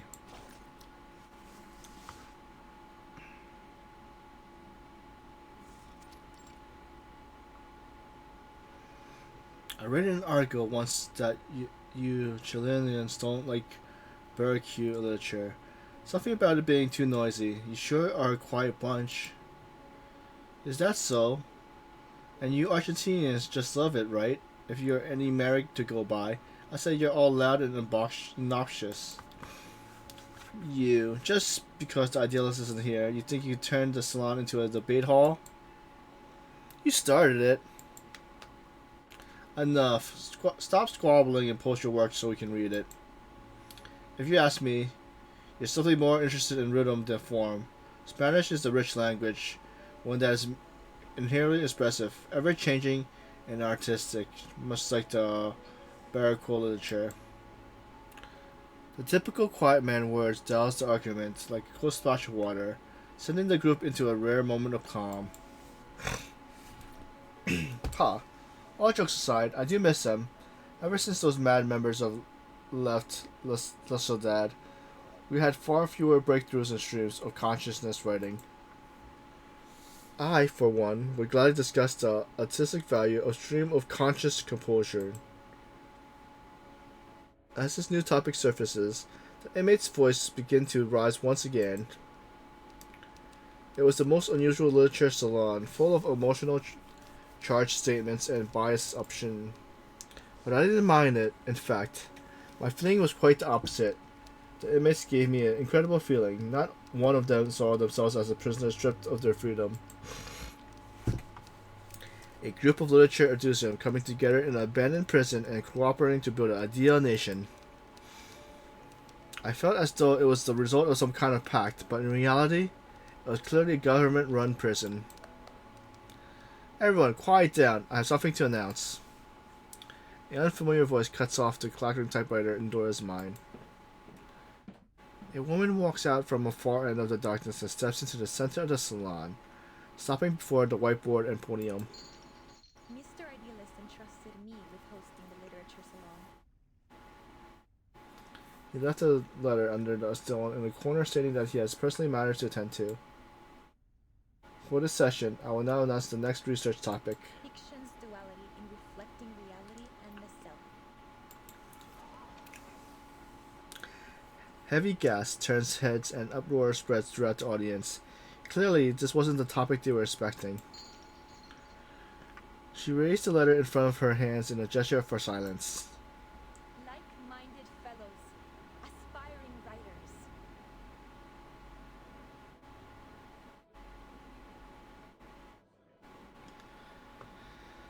Literature's been shut aside in the world of art. People attend theaters, cinemas, and even art galleries to enjoy paintings and sculptures, but few can finish a book. What is left for us to do? What families are torn apart and our nation are ravaged by tyranny. Let stories be our weapon. They should be the sword that cuts through the bloody truth, the beacon that lights our way forward. Audience falls into silence. You can try writing a Latin American War and Peace, and we could continue our original salon topic. The two aren't mutually exclusive. I spent the whole month preparing for the topic the idealist previously proposed. If you insist on changing the subject, then I'm afraid I have to take my leave. Miss Avgati, forgive me for interrupting, but this isn't the topic we agreed on. Everything you said, we just can't do that. We haven't even figured out things for ourselves yet. Activia, it is an interesting topic, it is, but perhaps we can talk about it another time. Besides, don't forget the reason you're in here for the first place, for preaching that the novel is a weapon. Yeah, if it weren't for you, rich daddy, you'd be on the gallows, not standing here preaching to us. Another prisoner stands, his voice clear. You completely missed Miss Atami's point. A great writer should be like a obsessive gravedigger, digging up the rotten flesh of social realism from the grave of our times. Only this vast crucible is worthy to be the host of our literature. At the time, Miss Garcia looks visibly resistant to, as Miss Julio issues stern reminder and Miss Roberta attempting to meditate. More and more members join the debate, and voices both for and against Miss Atavia proposed emerge. It didn't take long for Saint Sociedad to split into two camps. That was when I realized I needed to do something to get this derailed literary salon back on the tracks. I'm a writer, and I mostly write under the name Erd. Erd? That name sounds familiar. Have you written for Atu? Are you the Erd in Atu? Wow, I never imagined we'll be welcoming such honored guests today. I thoroughly enjoy your piece titled The Tin Soldiers of San Pablo. It's an important part of my visit to hear all the ideas and opinions, if you'll pardon my intrusion. Then tell me, Miss what's your thoughts about today's salon topic? A difficult question, one involving preference, a creative stance, and a political alignment. A scale that is never easily balanced. However, the answer has never been the most important part of the question. In these restless times, literature has been overlooked, forgotten, pushed to the edges of the world, much like Ushuaia. Some falls into deep thought, others nod in agreement, and a few look puzzled. The audience is largely unaware of the topic has already shifted. To most, this prison is the end of the world in a distant, cold place, perhaps even a place of hopelessness.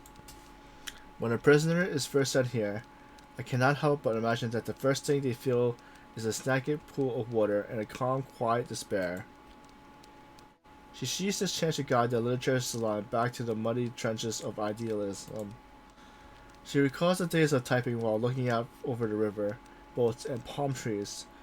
Words are honest. They have no capacity to lie. I came here to gather materials for my next book. I plan to record everything I experience in this place faithfully. And what kind of work are you planning to write? A non-fiction piece, I presume, about Kumala Prison? Esteem is fate.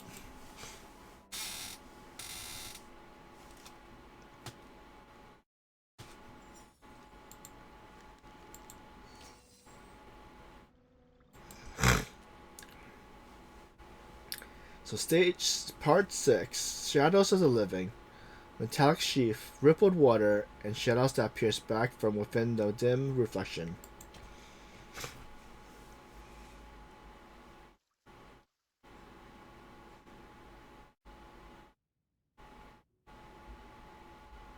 La investigadora se despierta en su cueva en la duna, que le parecía tan vacía como una tumba. Era poco antes del amanecer. Montones de cintas habían ocupado su espacio vital, apilándose una y otra vez. Cada uno de estos carretes giratorios hablaba de historias sobre esa cabaña con techo azul.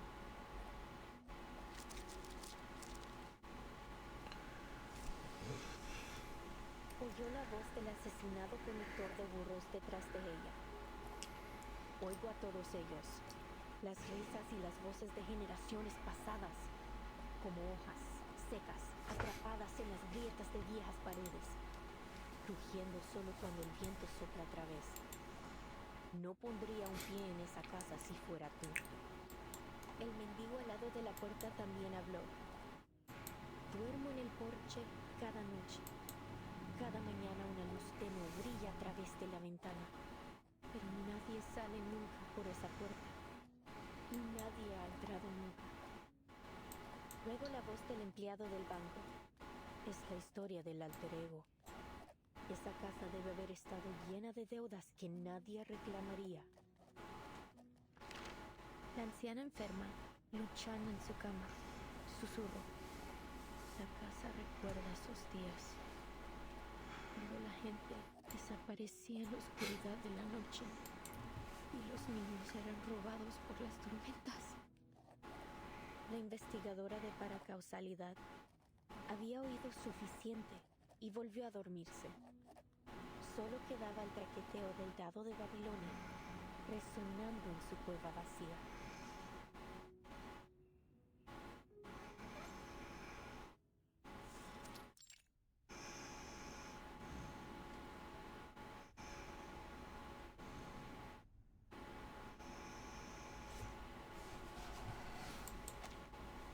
In a deterring activity hall, thousands of floating slips of paper form a blur Colossus' face. It is hard to imagine how the prisoner managed to transform this place into what it is now. I've always wanted to use the element of fantasy to better establish our theme. And I was right. Now the stage is captivating, the timing is perfect, and the audience is ideally placed. Only one imperfect element remains in the scene. The creator, who hasn't stepped away from his creation. No. There's another thing. Chris Garcia, the curator of the exhibition, stands beneath his work, deep in thought and agonizing over every minute imperfection. His fellow poet whispers to one another. Can you even tell any difference between today's setup and yesterday's?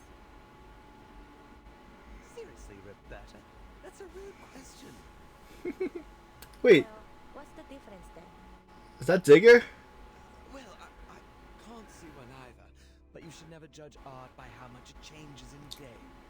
It's a creative process. We might be standing at the edge of the world, but art has no boundaries. We have to show him our support. Easy for you to say. He's been tinkering and tweaking for over 3 months. Even if the idealist himself entrusted him with this exhibition, he can still be wrong sometimes. This gallery is turning into a dump. Estoy viendo fantasmas, todos con las mismas caras, García. Demasiados. Es fácil perderse en ellos.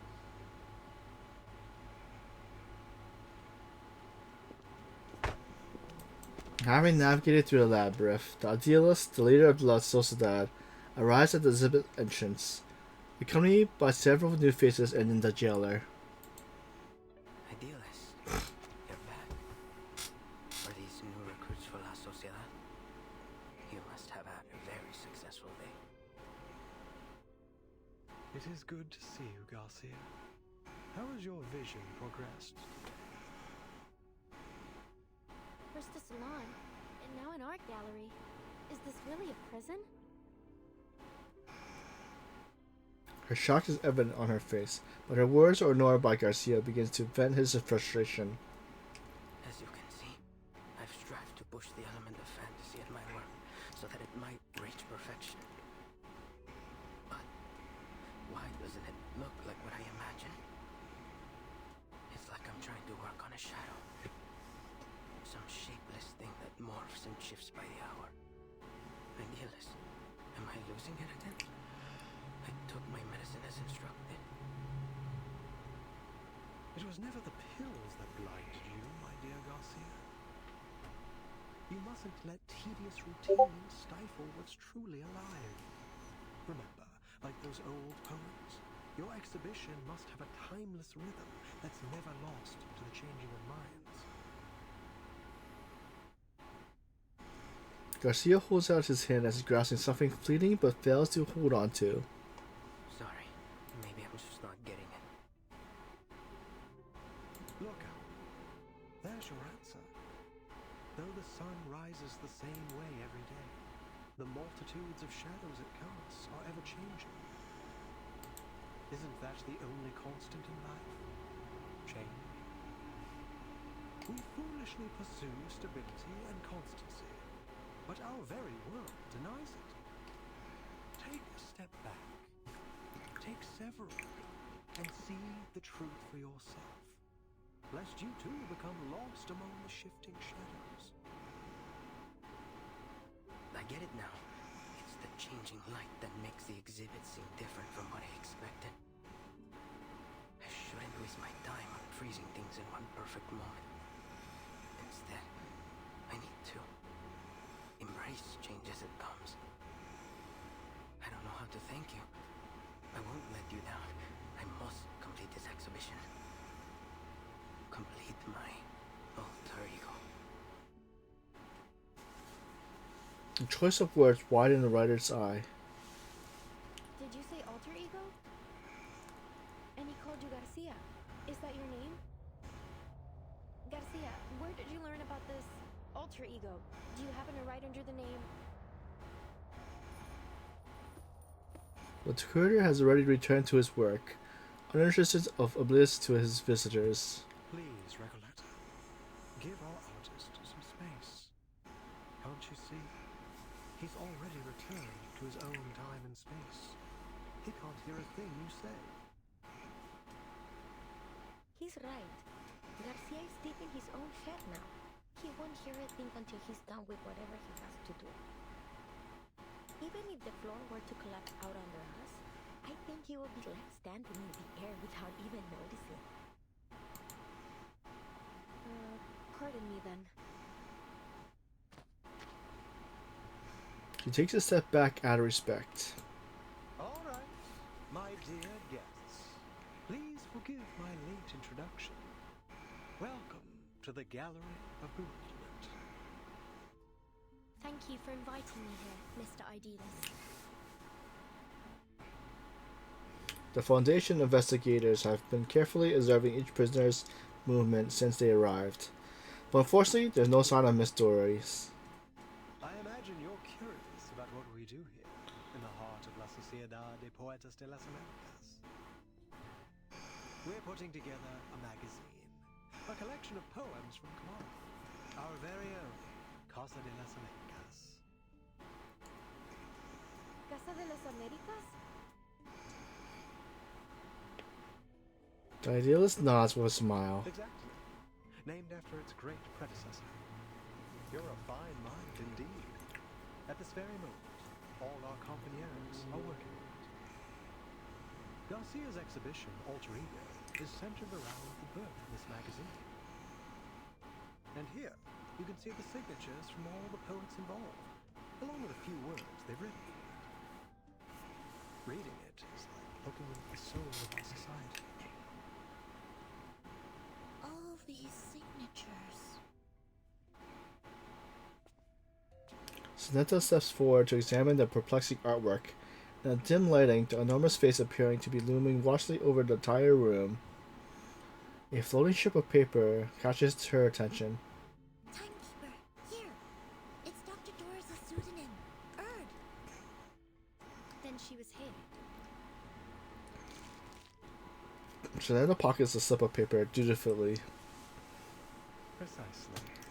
She used to be one of us, and still is, if I may correct myself. You can ask around here. Maybe some of our members know where she went. Don't we all miss the familiar faces of old friends? I'm sure they'll do everything they can to help you find yours. As she finished speaking, several Odysseus prisoners come forward to greet the Idealist. Mr. Idealist, I finished my short story. It's called Weightlessness. It drifts around a subject like a ship floating in space. The readers can start anywhere in the story, or read it in any order they like. And please take a look at my piece off limits! Every word that has been forbidden is either erased or replaced with symbols. It's a one-of-a-kind jarring experience. And I finished a new paragraph. Just wrote it today. A prisoner wrapped in serious meters manuscript paper, like a strange sort of mummy, squeezed into the crowd. New faces. Welcome. Without any warning, he calmly tears the manuscripts to shreds. The fluttering fragments falls like trailing sparks from a fireworks show. The abrupt welcome ceremony leaves the newcomer stunned, while the naive share knowing smiles. Did he just... This is the writer for the prologue of our magazine.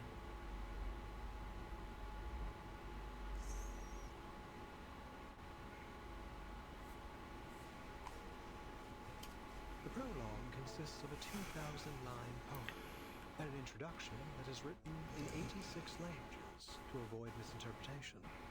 It represents every second we spend here. Naturally, the arrival of new members disrupts its structure, and so we must begin again from scratch. So he just tore it all up like that because he thought we were joining? With all due respect, isn't this a little excessive? Heaven knows I'm not one to judge. I've torn up plenty of writing for my novel. Please, pay it no mind.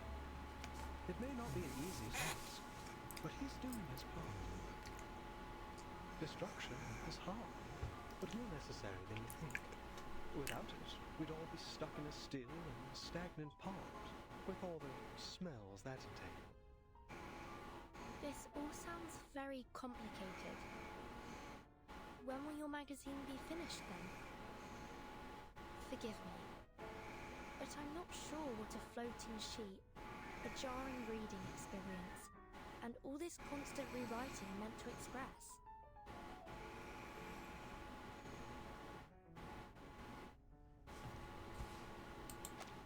The jailer, having remained silent, takes a deep breath and interrupts.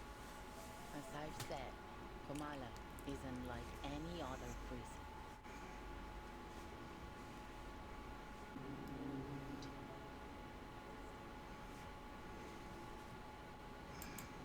Miss Jailer, do you mean...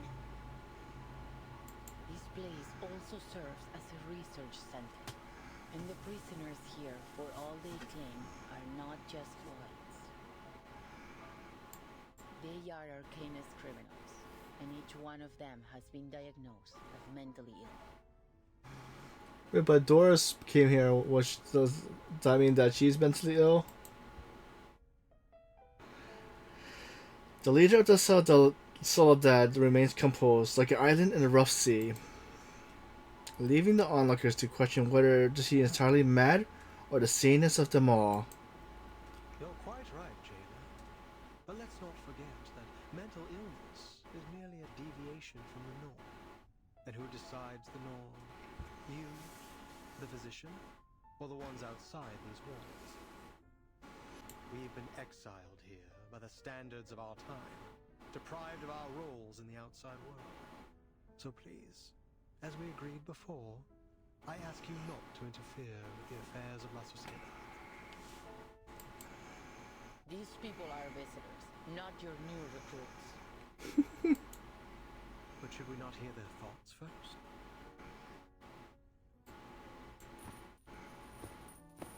The idealist turns towards the visitors with an urgent plead. My friends, no one escapes the eye of power. We must resist. Stand with us. Pick up your pen and take poetry as your shield before it is too late. Idealist, I admire your fight, but I came here with a different goal. The leader of soldiers, caught in his fear, ignores her words and carries on. We're the last true owners of an old legend, words now only remembered as myth. We must stay on the path of literature until I find that transcendental solution. To invent an idiom that is generic, all-encompassing, yet precise. My poem will be written in this language, leaving no room for doubt or misinterpretation.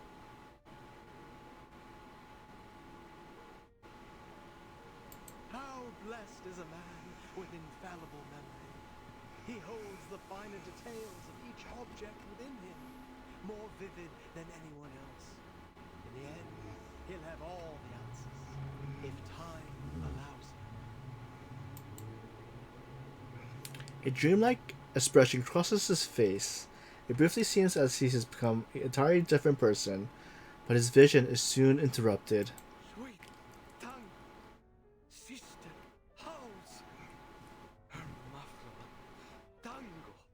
They put the whole city in the nut house. Timekeeper, look over there. Isn't that the prologue writer? There's something off about him.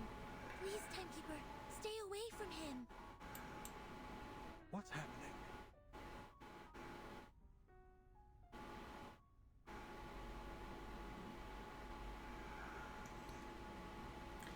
What's happening? Idealist, Pablo's having another episode. Multiples of us. You make reality sick. A flash of arcane energy flares up, and the jailer steps into the crowd reactively. I could use your help, ladies. We're fighting Pablo and who else? Harmony is precious. En la acumulación de laberintos, suéltalo todo una vez más.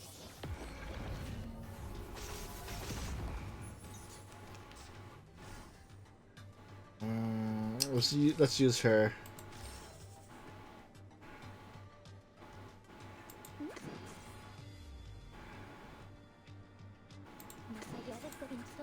Más allá del concepto mundano de Let's see. mi master, cosmología, filosofía clásica, el fundamento del mundo. I have to do this. Nuestro adversario es el tiempo.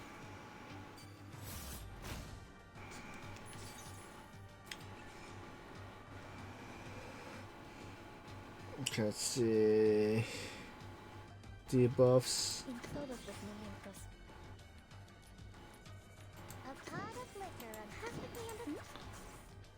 Nuestro aliado es la verdad. Give them a warm welcome. Finally, it's just you and me, master. The frenzied prisoner is subdued. He lies convulsing in the center of the exhibit hall. Poor soul. I'll bring him to bed.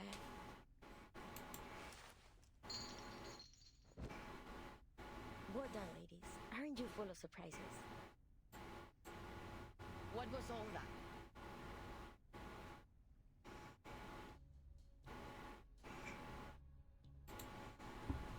he had a mental breakdown and lost control of his arcane stone. It appears that every line he recited carried unbridled power. Usually, only specific lines can channel arcane energy. You can't just force the power into words or craft a poem to serve your purpose. Pablo must have a rare gift for identifying empowered lines. When he recited them all aloud, they overwhelmed him. That's right. He's a genius who writes in ties of emotion, just like Arthur Rimbaud. We always keep a close eye on him to make sure he doesn't recite anything while reading or writing. Roberto trades glances between the tense jailer and her visitors.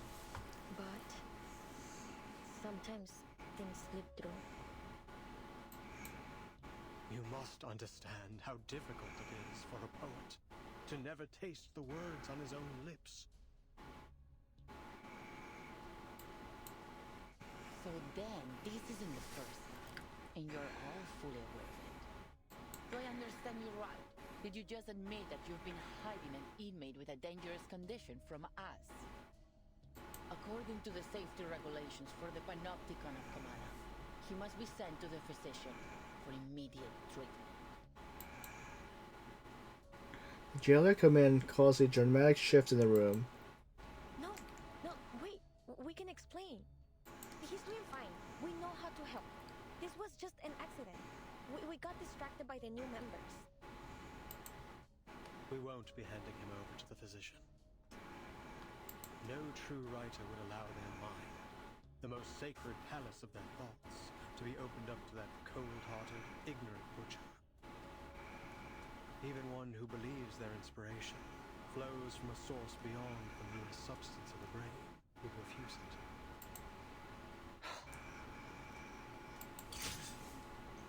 The jailer furrows her brow and pulls out her weapon.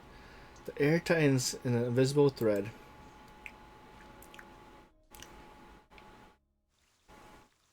To be continued.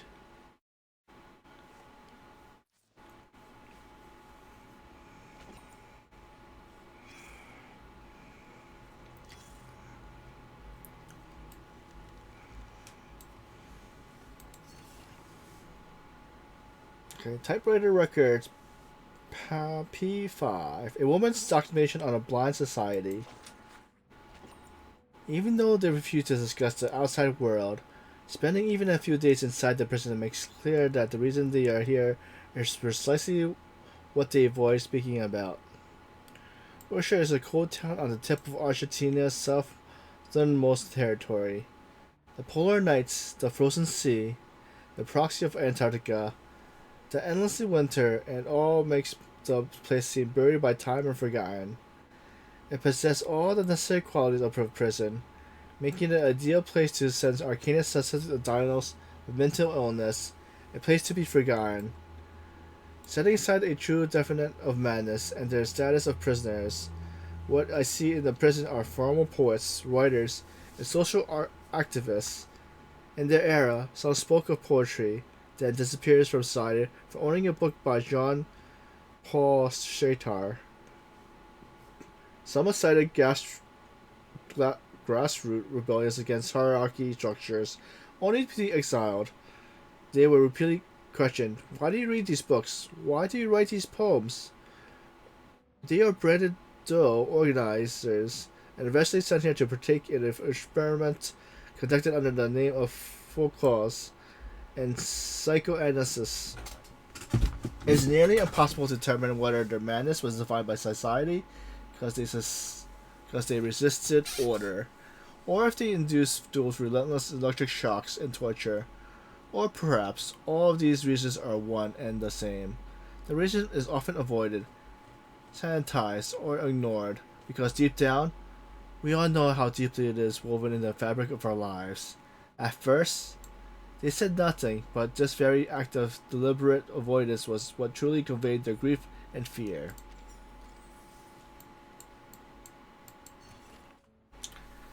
The Weaving of Shadows, Volume 3. Rust fills the air, and exiled birds were found a branch to rest upon.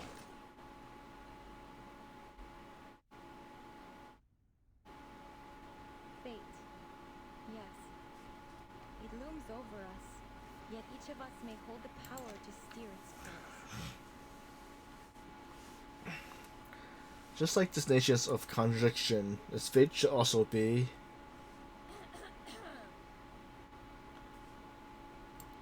In that case, should we officially begin the salon? The ever-observant Roberta noticed the tears welling in Octavia's eyes. Cut her off. Would anyone like to share a story on this topic? Whether it's a personal experience or a written tale, let's bring some life to the salon. Well, if no one has anything to say, I could always retell the story of my faithful journey across the Mexican border. A chair scrapes as one man stands. All eyes falls on his face, shadowed by his heavy brow and sharp cheekbones. An unexpected twist. No one noticed him quietly sitting at the edge of the crowd until now. I spent the first half of my life as a bank clerk. One day, sitting behind a glass window, staring at endless stacks of checks, papers, and flyers, it hit me. I was serving a life sentence. So I quit, went home, and decided to write something. My wife threw a fit at first, but when I wouldn't budge, a cold war broke out between us. And then, finally, she issued a unilateral eviction notice. I got drunk, punched the bastard's office who was beating a beggar in the streets, and everything after that's a blur. When I came to, I was ready here, a place that feels more like home than any other place ever did. The idealist gave us some water and it suggested I write to Alpha.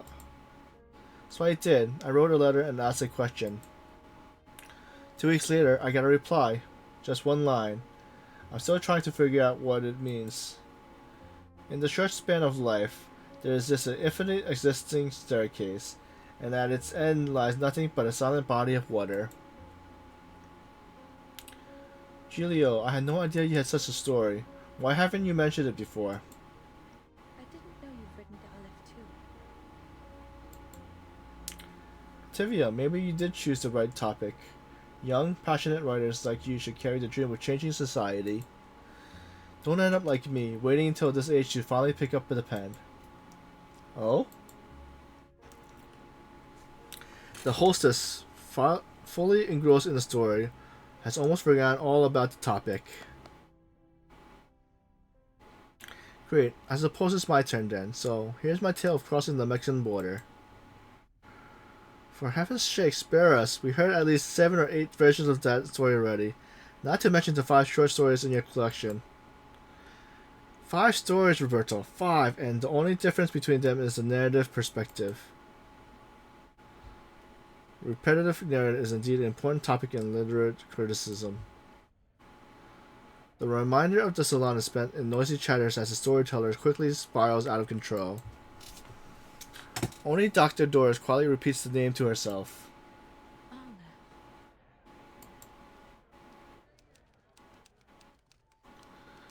Mr. Giulio Pass was an unexpected gold nugget, the perfect materials for a biography.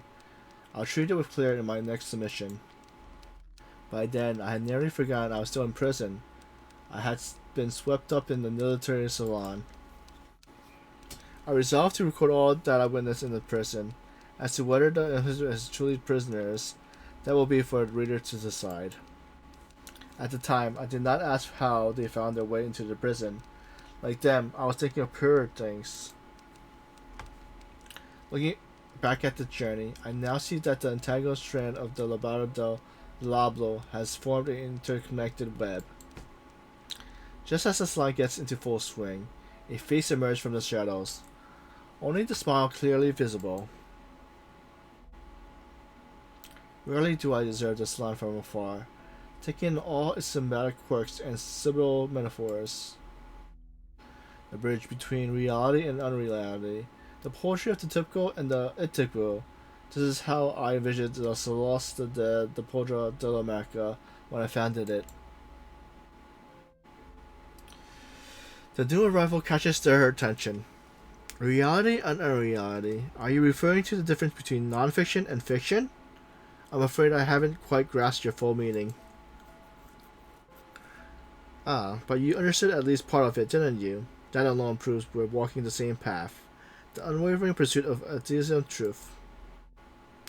We are citizens of the literal kingdom, stargazers chasing the first light to reach the shore of the new world, children crying beneath the tree of pure ideal. It is its founders. I sincerely invite you to join La Sociedad de Potra de la America and become one of us. Join La Sociedad de Potra de la America. A gentleman bows, an invitation that is hard to refuse. Everything here carries an air of mystery. A literary gathering and strange architect, and Anuna represent to all those letters. A rare opportunity. I'm truly flattered by your invitation. I'd be delighted to join the Poetry Society. But might I trouble you with one question, Mr. Idealist?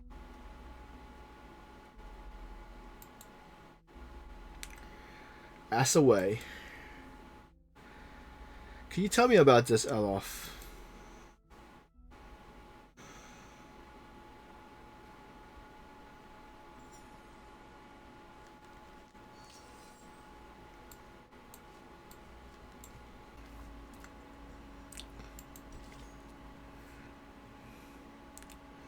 Right. Part 7. Passion and Delirium.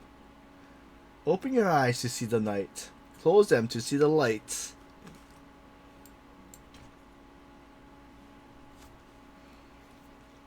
So like I said, I'm not sure how many more parts there are in this one. I think it's around 20. This is a serious violation of the rules. I'll have to report this to the physician, and all of your treatments will need to be reassessed. Until a new treatment plan is in place, all members of La Sociedad are confined to their cells without any of their usual privileges. The jailer heavily emphasized La Sociedad, triggering a commotion among the prisoners. This is not what we agreed to. You gave us your word! Affairs within La Sociedad were not to be disturbed! Please, don't do this. Please, he doesn't deserve this. No one does. We don't want to lose our friend. The previous convulsion prisoner struggles to his feet. Please, Senora. I swear it won't happen again. I'll take the medicine on time as instructed. I promise I won't hurt anyone. I'm sorry, Mr. Pablo, but rules are rules. Before you take this poor man from his friends, may I ask you something? Do you know where these inmates go after this inquisition?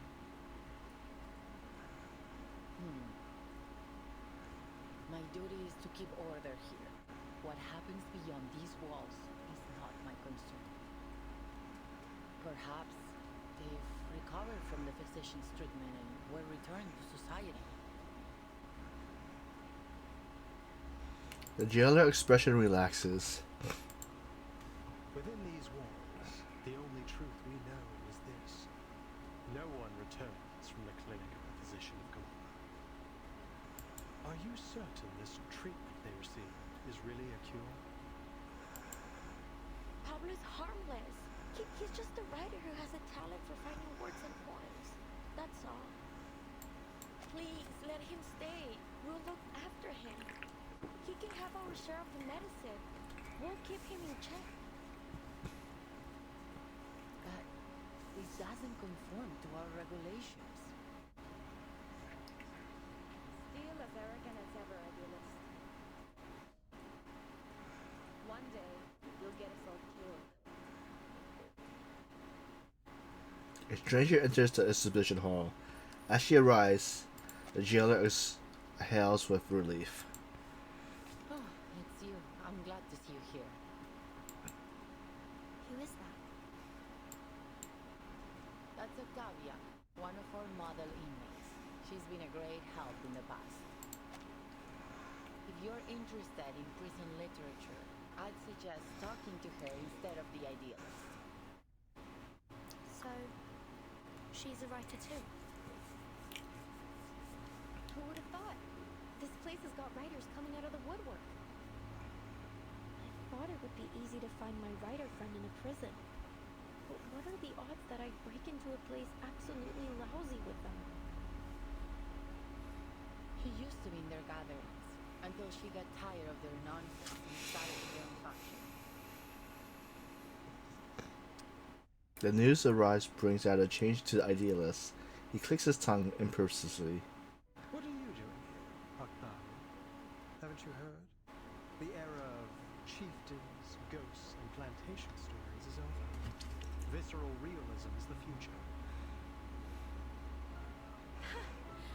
And has this brilliant visceral realism helped you finish any of these poems? What a waste of time. I'm not interested in your movement or arguing with you. I just walked by and happened to witness another episode of your brutal arrogance. And I'm not about to just stand aside and watch you repeat your mistakes. I'm taking Pablo to the physician. Care to lend a hand, Miss Jailer? We agreed to mind our own business. Are you breaking our agreement? No. No one will be allowed to erase a word from our poems.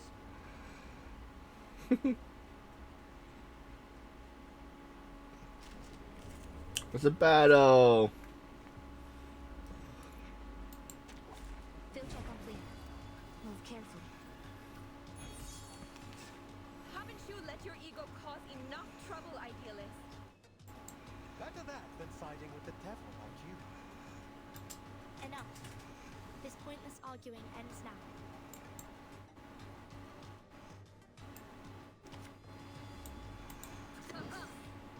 Oh, we're attacking both Olivia and the idealist. Let the show. Illusion is enough.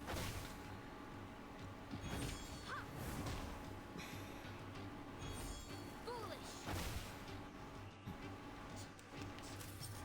Annoying bugs.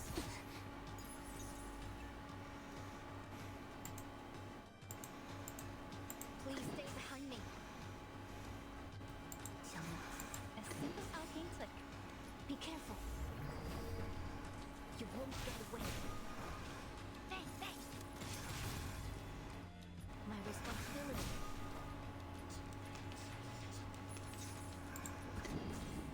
Oh, please. I know how to use it. Please stay behind me. 强梁既出，王有不为。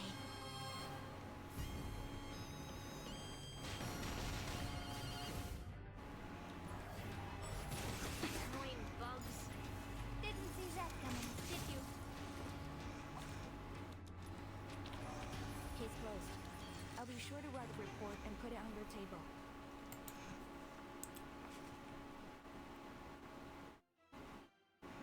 Did we save Pablo?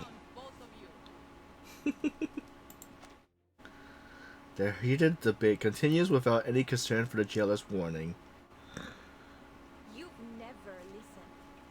I pity your followers. To be led by such a reckless megalomaniac. Do you even think about the consequences of your actions? We fought hard to earn the freedom to discuss literature under their watch. Your impulsive ego threatens to destroy everything we've built here. Spare me the lecture, Octavio. We don't need permission to do as we please. You're just another puppet of power, kneeling to the eyes behind those glass walls. They've trained you to believe it was your own decision, to be good and conform. Who could have done a better job?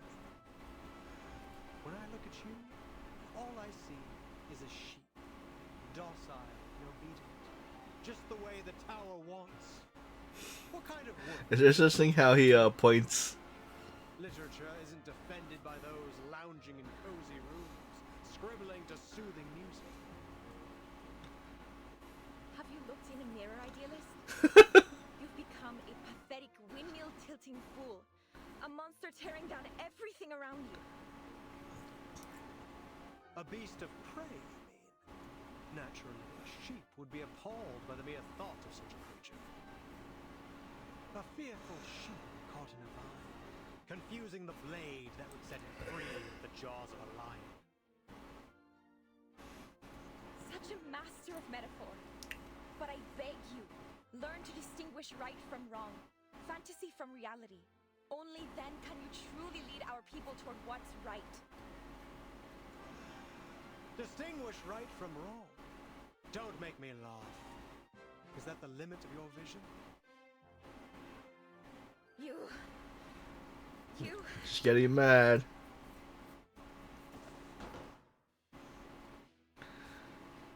The impassive leader jumps onto a nearby bench, striking a dramatic pose before the crowd. He raises his arm and launches into a speech. Friends, listen to me. There is no truer home to literature than a prison. Oh, he got shot? Who shot him? The blast of deafening sound and all words fall from the air.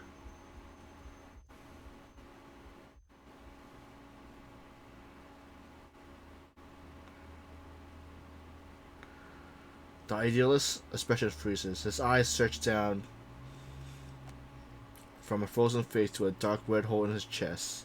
The ominous shade of crimson seeps out. No! The horrified arcanist stumbles back, screaming. Who did this? Hands behind your head and drop to your knees. All of you now. This is your last warning. The prisoner shows no reaction to the jailer's final ultimatum. They stare at the idealist, unmoving. Idealist, you're bleeding. It's in your chest. As his life drains away, the idealist appears unsurprised. He simply turns his gaze towards Ricola. Yes. Idealist? Unfinished words dissolve into silence as the prison itself begins to tremble. The entire suspicion hall twists and contorts, its surrounding warping beyond comprehension as it's dissolving, expanding freely.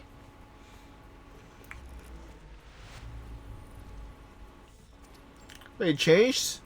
Was there grass there before? The hall is still. Time seems frozen in place until someone utters the first word. Was he shot? Where did the blood come from? Miss Jailer and you ladies over there, come give me a hand. We need to get him to the physician. She's freaked out. Her words ignite the first spark.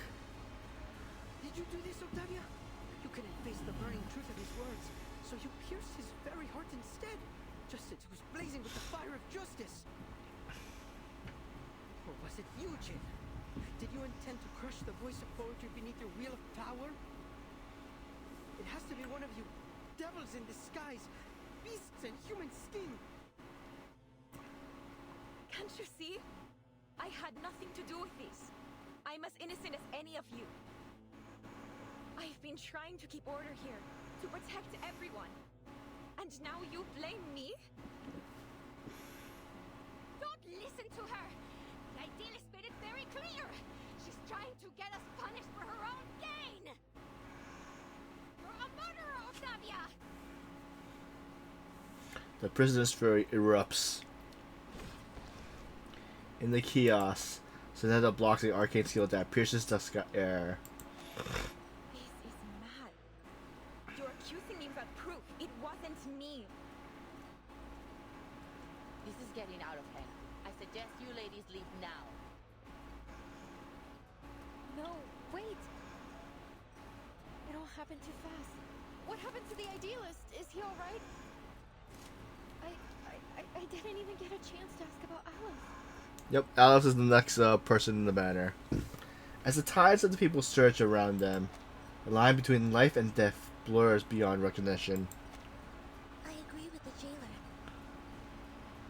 Timekeeper, Miss Recoleta, let's get out of here.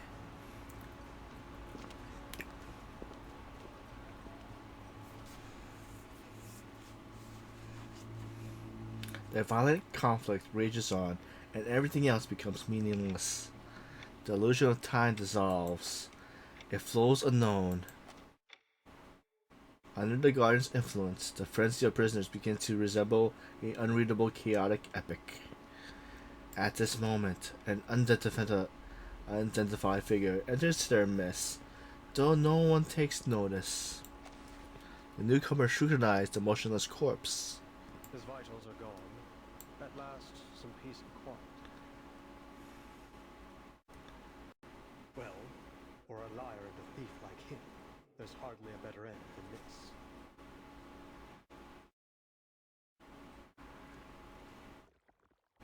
He reaches into Idealist's coat pocket and pulls out a die. It's an artifact marked by patterns veiled in smoke, an object seemingly not meant to exist in this world. A 20-sided die known only through a honest perspective. And now it's stained in utter corrupt blackness.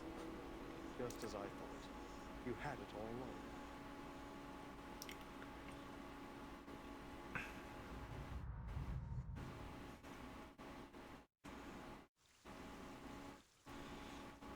To be continued.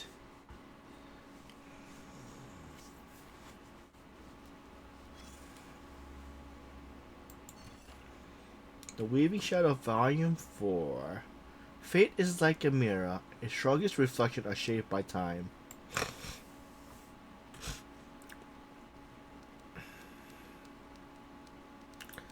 Up to this point, I have participated firsthand in several sessions of La Sociedad de Porter la America.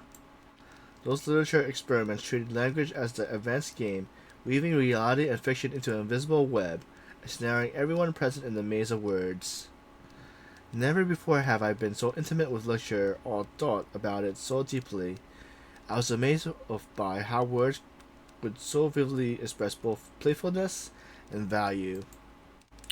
Until that ordinary afternoon, when a poet named Eduardo was reciting his new piece with refined rhythm, and Miss Octavia was discussing the state of St. Pablo with me.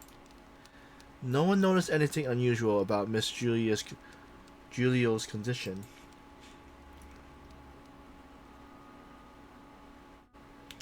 Just like he wrote in The Tin Soldier of San Pablo, the greatness of Latin America lies in its richness, and from that richness comes misfortune, galled by insanity greed. One man's poverty is another man's feast. Suffering nourishes joy. They're like riverbanks, clearly divided. The duality, this paradox, isn't it precisely the kind of question we should be posing through literature? A thud of bones against a hard surface interrupts her. Julio is banging his head against the wall. Not enough. Not enough. Not like this. You can't grasp space and time. I'm still missing some essentials, language frameworks, and thought patterns. With our current language system, I cannot catch the ghost of time. I can only let it slip away from the tip of my pen. But Julio, what's wrong with you? Unlike the panicked Olivia, the other inmates around Julio seems unfazed. The wall is unscalable, Julio. I told you already. I can lend you some of my bandage from last week if you need them. For a permanent silent object, any form of narrative is futile. In the end, you are just wrestling with your own shadow. What are you all standing around for? Can't you see Julio is hurting himself?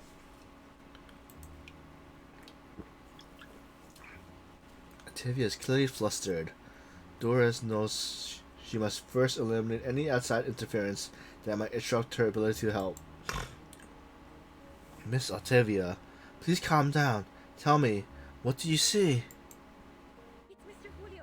He's hurt. Bleeding.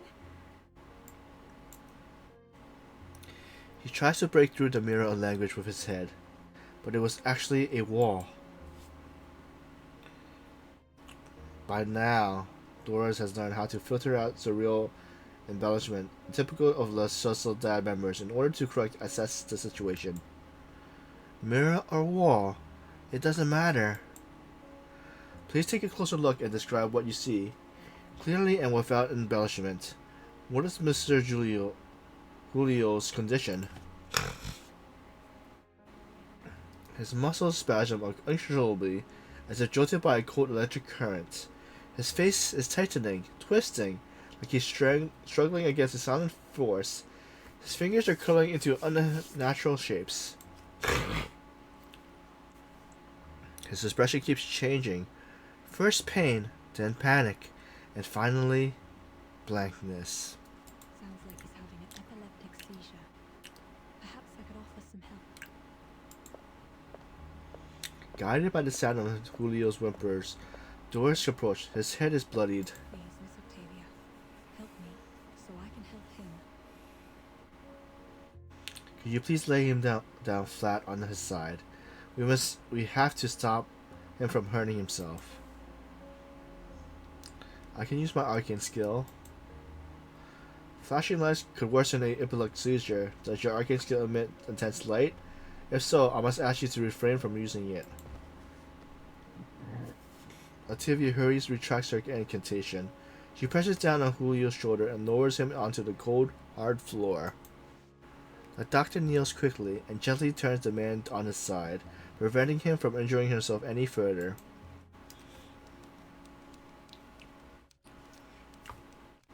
As time passes, Mr. Julio's convulsion begins to subside, but his body remains stiff, his jaw clenched tight.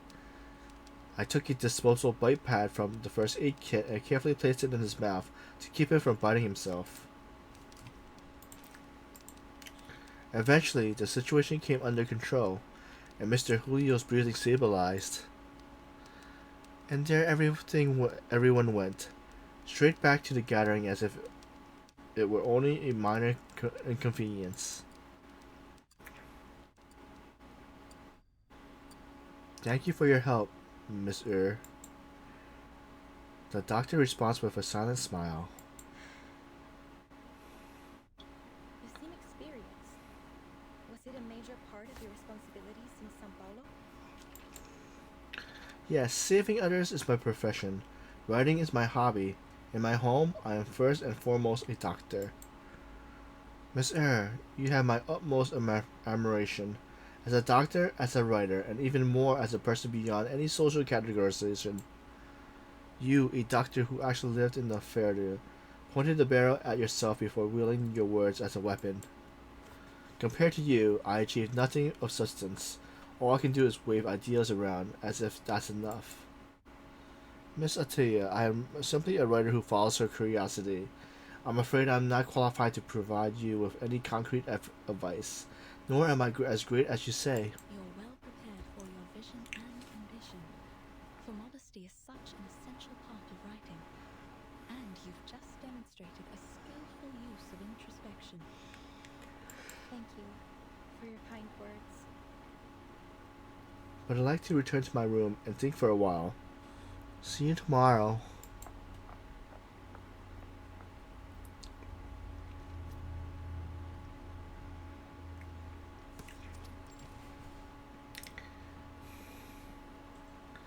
The idealist pursued his idea to erect a magnificent vision atop the Tower of Literature. But for those outside the tower, what good is this that magnificent? Here I am, locked away in a prison. My words going no further than these walls. I even have my life because of my wretched father. It was foolish to think that ideas alone could ease people's pain.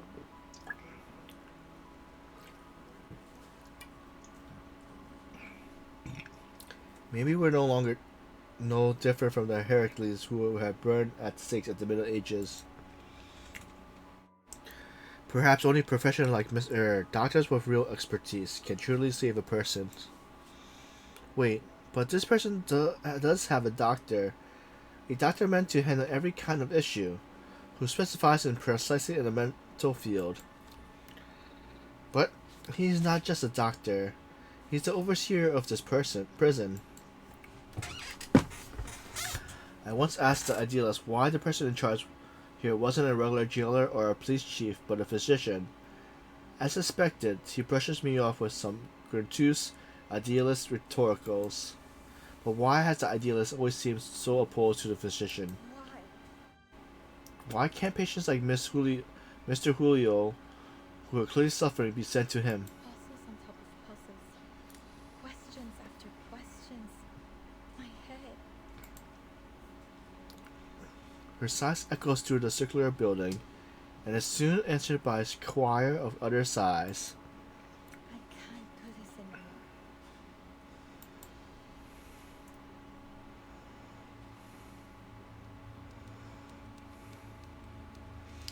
Miss Atavia turns and walks away. Though she looks disheartened, it could still see the power of the unwavering force that drove her forward. What would that force be for me? Looking back, I too began to reflect on myself, to contemplate fate, that grand and irreversible force.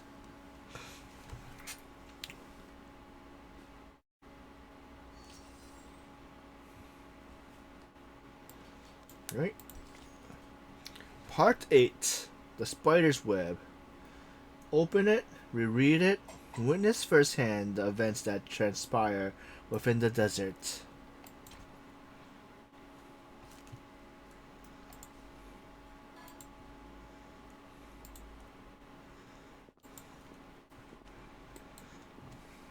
Ladies, I must apologize for what happened back there. We were caught off guard. There has never been a commotion of that scale before. I must report this to the physician. Don't worry, Miss Jane. We made it out in one piece. Thank you for your understanding. Ordinarily, I would arrange to escort you to a safer location, but I'm afraid at this hour you'll have missed the last train. And the roads are icy at night. Hearing this, Ricula exchanged a quick but meaningless expression to her companions. Vernon, we can't leave like this. We appreciate your kind consideration, Miss Jane, but we still have some unfinished business here. I see. I'll arrange a clean room in a safer section for you. We'll do our best to ensure your safety tonight.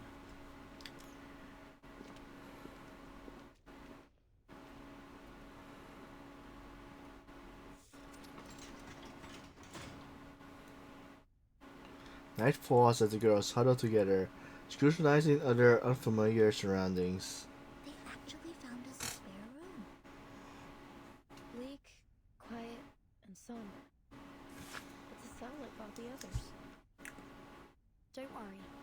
This isn't the first time we've ended up on the wrong side of the bars. At least this time we're just here for the night, not a full sentence. Surprised Regulus is not here. Samantha lets out a whispered thin protest. Though, this cell is quite different from the ones we've been in before. Not just the cell. The whole prison is unlike anything I've seen. And the society they've been running here isn't some mere pastime. They're having real discussions about meaningful topics, even though the rest of the world has been cut off from them. But we're still in an Arcanist prison. A place where conflicts and violence can erupt at any moment. Let's not forget that. Miss Jailer warned us from the start. These prisoners are mentally unstable and potentially dangerous. Miss Recoleta, with all due respect, we can't afford to see this place through rose-colored glasses. We'd be overlooking the risks, as we did earlier. And with all due respect, Soneko, we didn't overlook any danger. At least I didn't. A writer must be observant if she is to accurately reflect the world in her writing. But you... We came here with different goals. And still, none of them have been accomplished. I suggest we focus on our respective missions, instead of fighting with one another. Apologies, Timekeeper. Miss Recoleta, I take back everything I said. Don't apologize, Soneko. I'm at fault too. Sometimes I forget that words can be as sharp as swords. You were only thinking about our safety. I shouldn't have been so rude. I actually really admire how you fought back there. If you'd allow me, I'd like to write a poem for you, once my novel's finished. That's terribly kind of you. But honestly, I think we've had enough poetry today to last a lifetime. Let me know if you change your mind. By the way, did either of you see what happened to the idealist? Recalling their recent conflict, the Dharma girl finally hesitates. The jailer told me she went back to the gallery once everything calmed down. She found nothing. No blood, no shell cases, not even a trace of the idealist. Timekeeper, now's really not the time for ghost stories. Do you mean that maybe the idealist somehow managed to get out of there on his own? Or perhaps someone else helped him? Well, according to the idealist and our jailer, any inmates who are unwell will be taken to the physician. It's possible someone brought him there, while everyone else was shouting and running about. You're right. It could be that he's with the physician right now. I'm relieved. That was a sudden plot twist, but a visionary of his magnitude doesn't deserve to die in silence like that. To be fair, the gunshot was quite loud, as was the ensuing commotion. Nonetheless, he couldn't have just died like that. I mean, the writers would riot if a writer were to kill off a character so abruptly. But you believe he's still alive too, am I right? He knows her words are merely a cover. She needs to answer, a real undeniable There's answer. nothing that we can be certain of for now. But on a brighter note, we didn't come back empty-handed from our mission either, Soneto. We found Dr. Dorez's signature in the gallery. You were right all along, Recollector. She was here. But we didn't see her at the gathering. Could something have happened to her? Like with the idealist? Do you think she was also sent to the physician and never made it back? This is all just speculation. If we want to find the idealist, or Dr. Dorez, we need to speak to this physician first. Miss Recoletta, do you believe that the idealist could be your pen pal, Alan? Whether he is or not, he's still my best lead. The name touches a nerve once again. Amigas, I've had this strange feeling in my gut since we got here. Something is slowing us down. Now to figure out what it is. The silent fear grips her, like ripples suddenly appearing on a once still lake, unsettling in a quiet disturbance. Look, it's a wild guess, but just wait till I finish. It feels like everything happening in this prison is somehow connected to my novel, El auge y la caída de la cordura. We're no strangers to wild guesses, and sometimes they're closer to the truth than you'd think. So this... the rise and fall of sanity. Sorry. What exactly is your story about? The question scatters the midnight gloom. Outside, moonlight spills over gray-white snow. Huh. Nunca pensé que te interesaría. It starts... Sorry, it's been a while since I told it from the beginning. A few years ago, I worked as a forest ranger. It happened in a desert town called Amalfitano, in Sonora, back in 1975.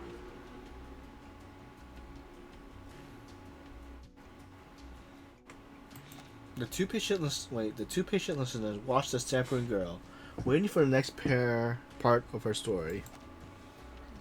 You know what?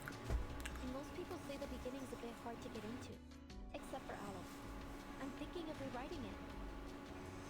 But if you like the sound of it so far, maybe I could read you the latest part I just finished? She studies her reader's expression, guessing madly at their response. Please.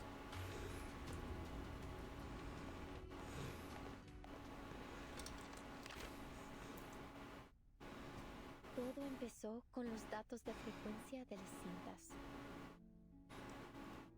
El patrón general parecía haber cambiado. Al principio, la investigadora autora de Para Causalidad lo atribuyó a un error estadístico. Un fallo, tal vez. Oh, sorry. But after a few days and long nights of meticulous calculations, that explanation only became less and less plausible. The odds of success and failure kept shifting, and the chance of repeating the previous result kept growing. It was as if someone had tampered with the rules and tweaked it to their liking. She took her findings to Amalfitano, the town of nothing, as they called it then.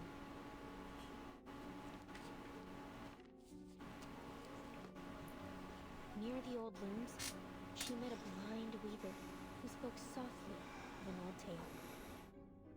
I heard a strange rustling at dawn, like a die rolling along a wooden floor. Then the morning light dimmed and died. That was the last time I saw the sun.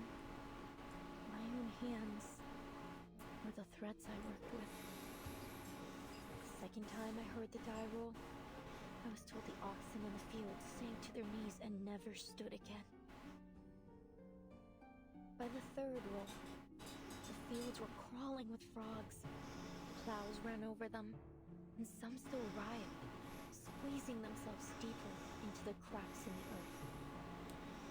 The fourth time the die rolled, 10 dormice plunged into the sea in a strange sleepwalk, and 10 bears feasted for the last time before winter arrived.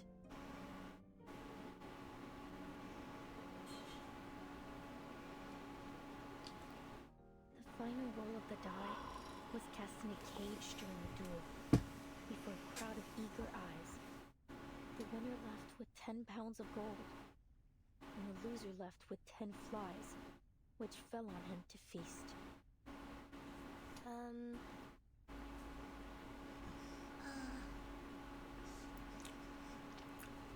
The quiet spread through their cell like a rolling tide.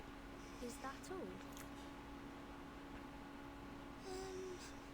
Seems like it. Well, there's more, but I haven't quite figured those parts out yet. Any thoughts? Anything. I can take it. Please, I really need some feedback. I wonder if the protagonist ever finds this Die of Babylon in the end. Oh, Burton, it isn't a real die, it's just a metaphor. Oh, I see. I must have missed that. Sorry. Still, it's a beautiful story. Sad, but beautiful. The story is still too obscure, isn't it? Alex warned me about this. In our last correspondence, he suggested adding the blind weaver to shed light on the hidden theme. It helped at first, but even with his sage advice, no matter how hard I tried, the plot just didn't seem to move forward. Feels stuck in that village with them, lost, dazed, isolated inside their small, disconnected moments. Something crucial is missing, leaving gaps between the characters and the scenes. Should I change the storyteller's perspective? Start a different angle? Or maybe rewrite the characters completely? What should I do? Before the writer sinks into a swirling vortex of self-doubt, someone decides to push for something intangible. Apologies, but you said your story somehow connects to what's happening here in the Panopticon. What makes you think that? It's a strange feeling. Like everything here belongs to a dream I once had, only I can't remember it. Do you mean that you have a sense of déjà vu? It's nothing to worry about. Our psychiatrist friend Kakanya told me those moments are often a result of a dysfunctional connection between two parts of the brain, like a little glitch in our heads. No, it's nothing like deja vu. The storyteller steps back, politely agitated. Deja vu is a single moment, a specific situation. But here it's everything. La Sociedad, the rules, the idealist, even the incidents in the gallery. Each one unfolds in a similar pattern. Like the grooves on a record. Telling a story I feel I've listened to before. Amalfitano and Comala. They're two sides of that same record, playing out the same tune.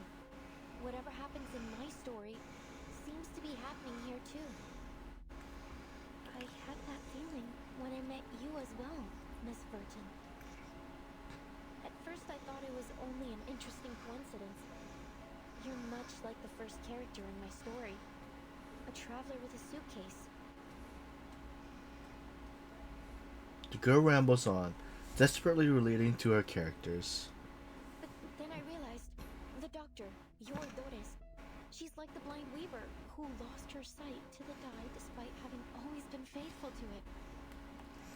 And the jailer, she's the bank clerk who assisted the corporation in taking over the town in order to escape her past. And the idealist, he's the murdered donkey driver, and the dye of Babylon. No. Mis queridos amigos ficticios. ¿Qué rayos les está pasando? Wait. Are you saying that everyone we've met here matches a character from your story? Like some kind of archetype? That sounds unbelievable. But then again, maybe you're onto something.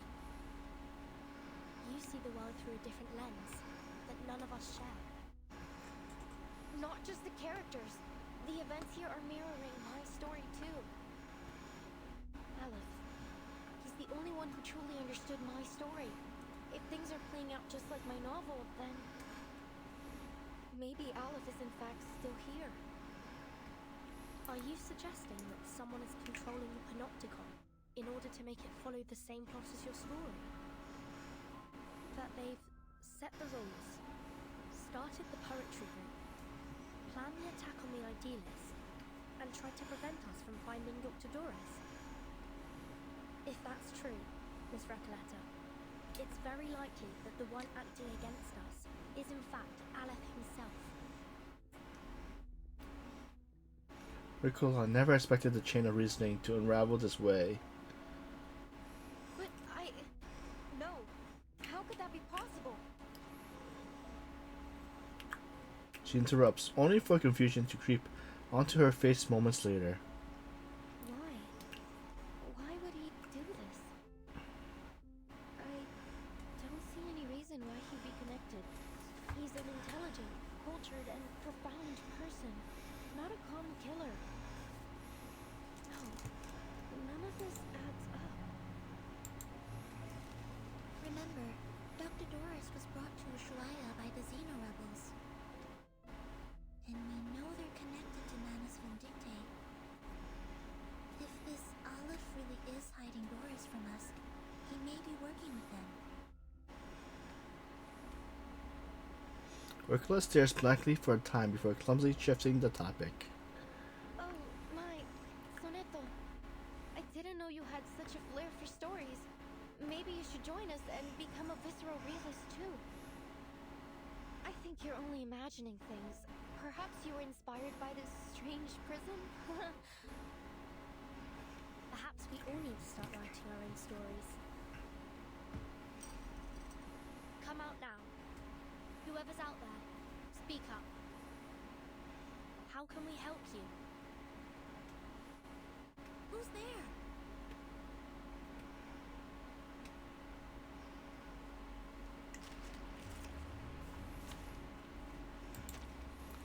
Did the show begin? Excellent. Get ready to step onto the stage.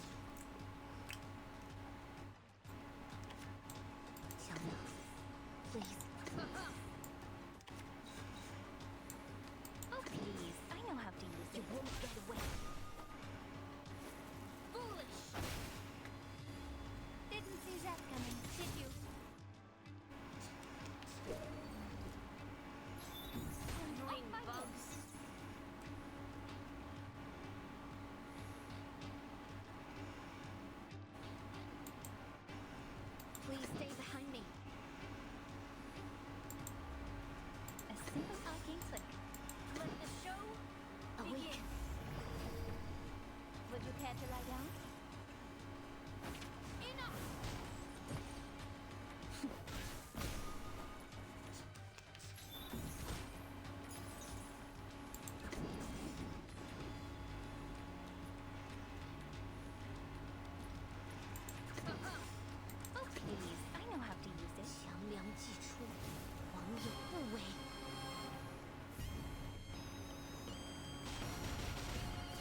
Number 9. The Central Tower.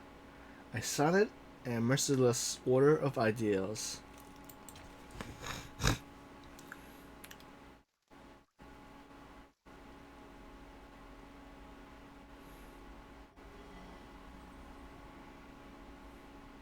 Easy, easy.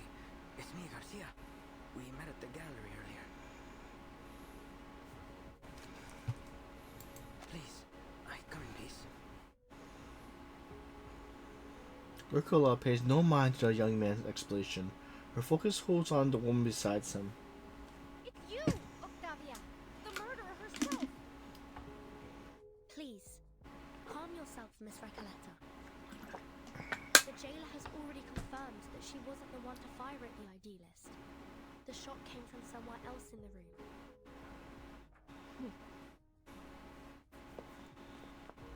Ricola bites her lips, giving up a little space to the intruder. Miss Octavia, what brings you here at this hour? I come here out of goodwill. Believe me, I didn't want any bloodshed either. I understand you just arrived today.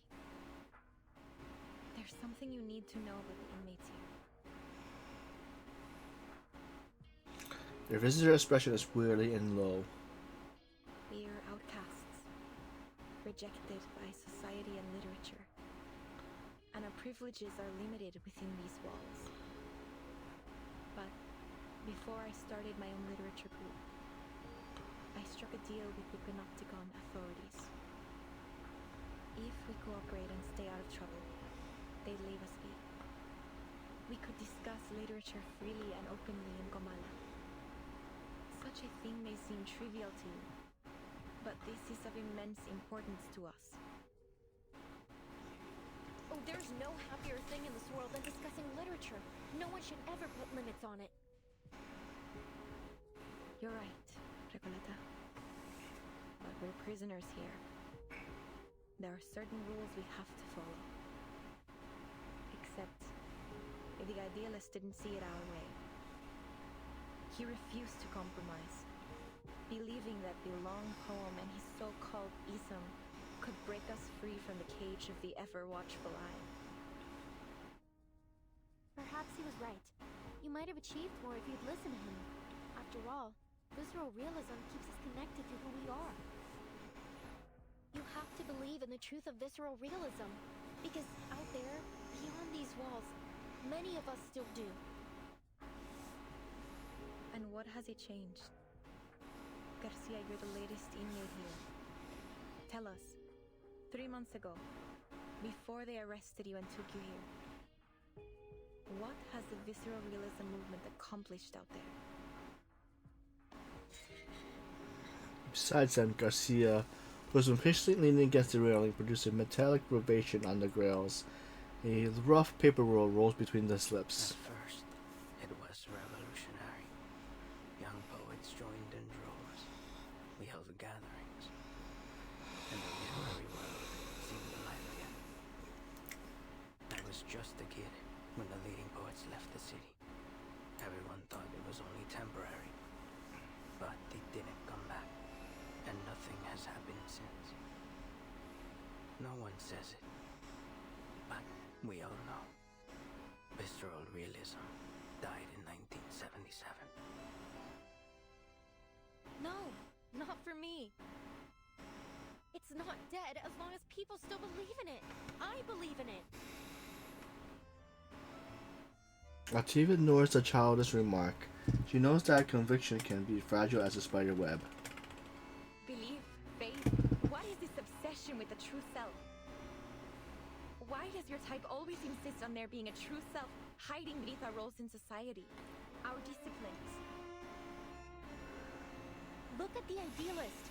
He never once stopped fighting for what he believed in, even long after he was put behind these bars.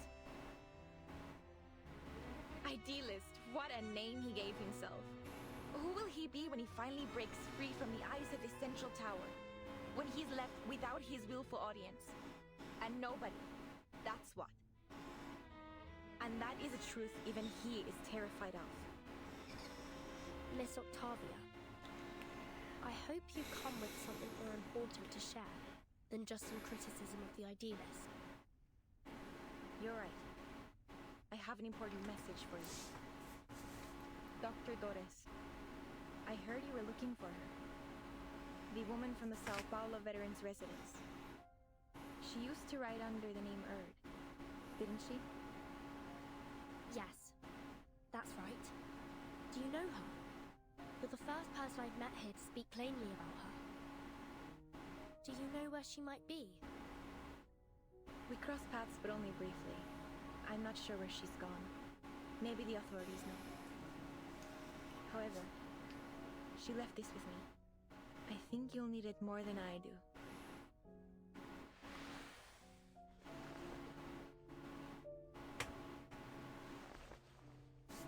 Before they might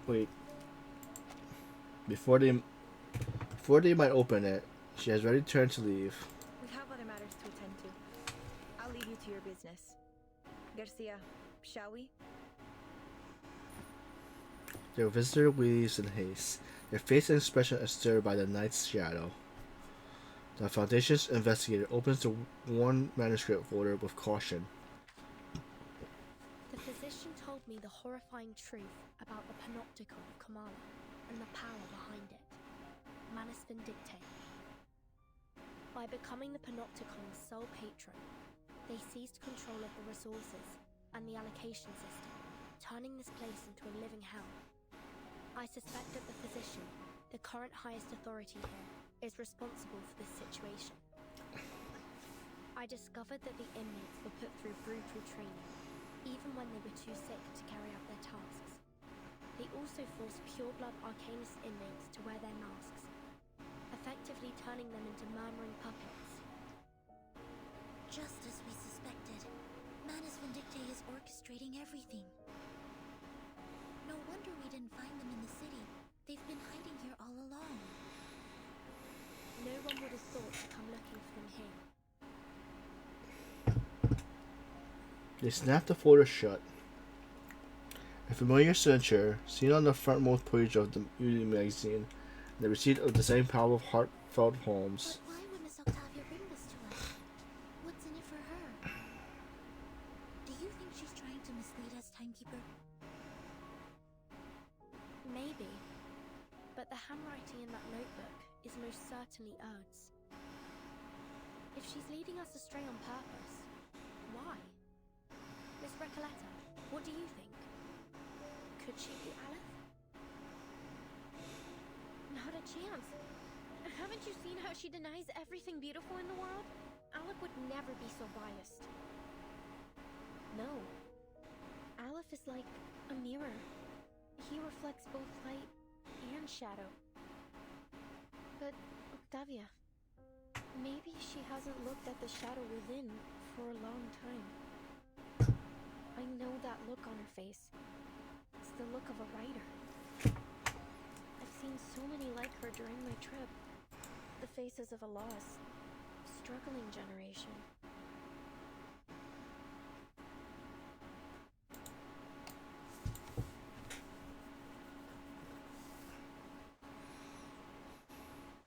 Under the night sky, Kana Prison stands like a forgotten gravestone covered by fine snow, cold snow.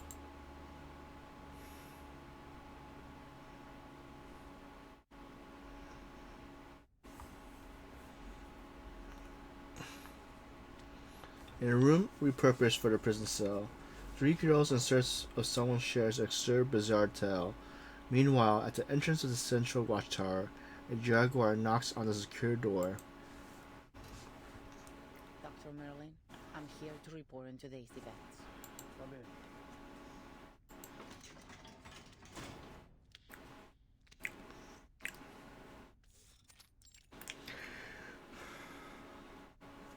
Frankly writing breaks the quiet of the room.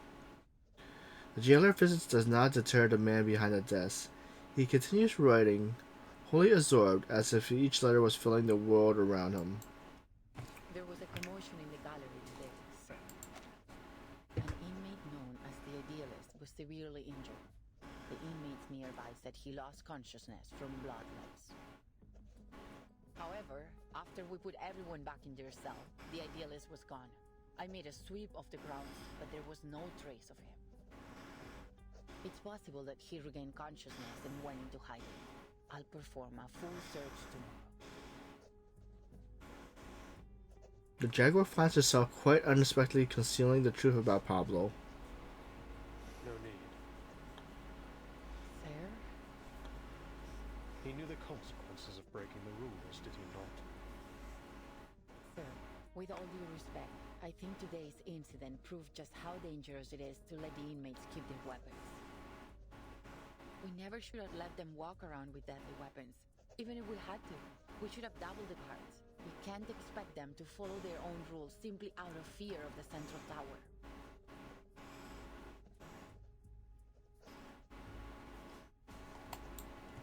The physician interrupts her sharply, with no hint of concern. Such matters fall beyond your purview, jailer. You only need to do what's required of your title. Is there anything else? There is another thing. 2 guests from the Foundation came through today. They said they were looking for someone named Doris. They've shown a willingness to cooperate, though they were involved with the incident in Corridor Zero.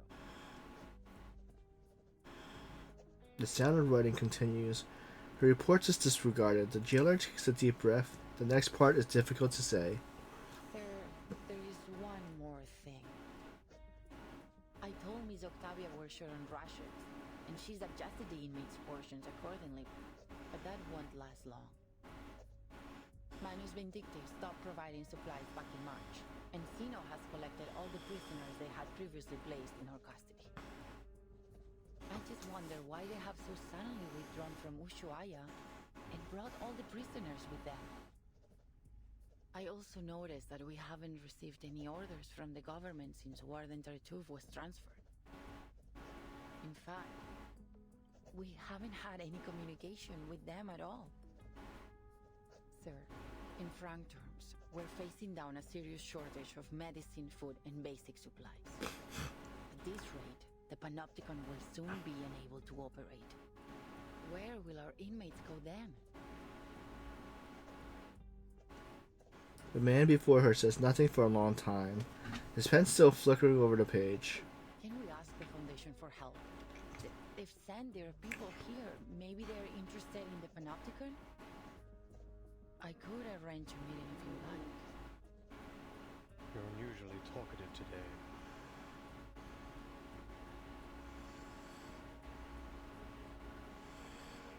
Pardon, sir? That's fascinating, you know.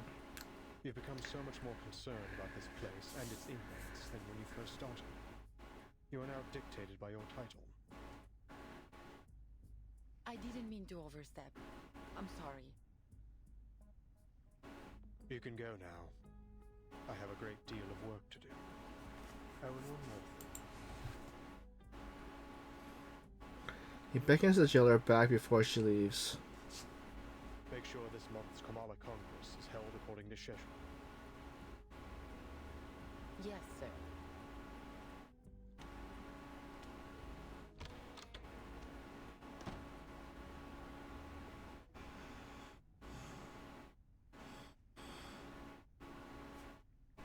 How many times have I warned you about this? The idealist has to go. He's nothing but trouble for us. You're too soft on him, Aleph. Look at the mess he has us in now.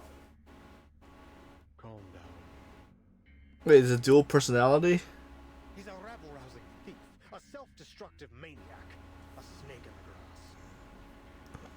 He even stole the tea of Kamala from me. He's nearly ruined everything we've worked for. The man angrily raises once lost and now found eye. In a dim room, it flickers with a comforting glow. It's only a die, Merlin. It does nothing more than a die can do. You were there today. You saw what he did. He managed to change the Panopticon with his die, even if only for a second. He'll ruin my work, Aleph. He's a slave to his passion. His head is filled with impulsive thoughts. I don't trust him. We can't trust him. I've done everything you've asked. Now it's time to do your part. Adolf responds with indifferent to the physician's frustration, continuing his writing without pause. Time's ticking down. I can't afford any further mistakes. No one can be permitted to stop my experiment in the Panopticon. I'll prove it to them that we have found the path to the ultimate answer.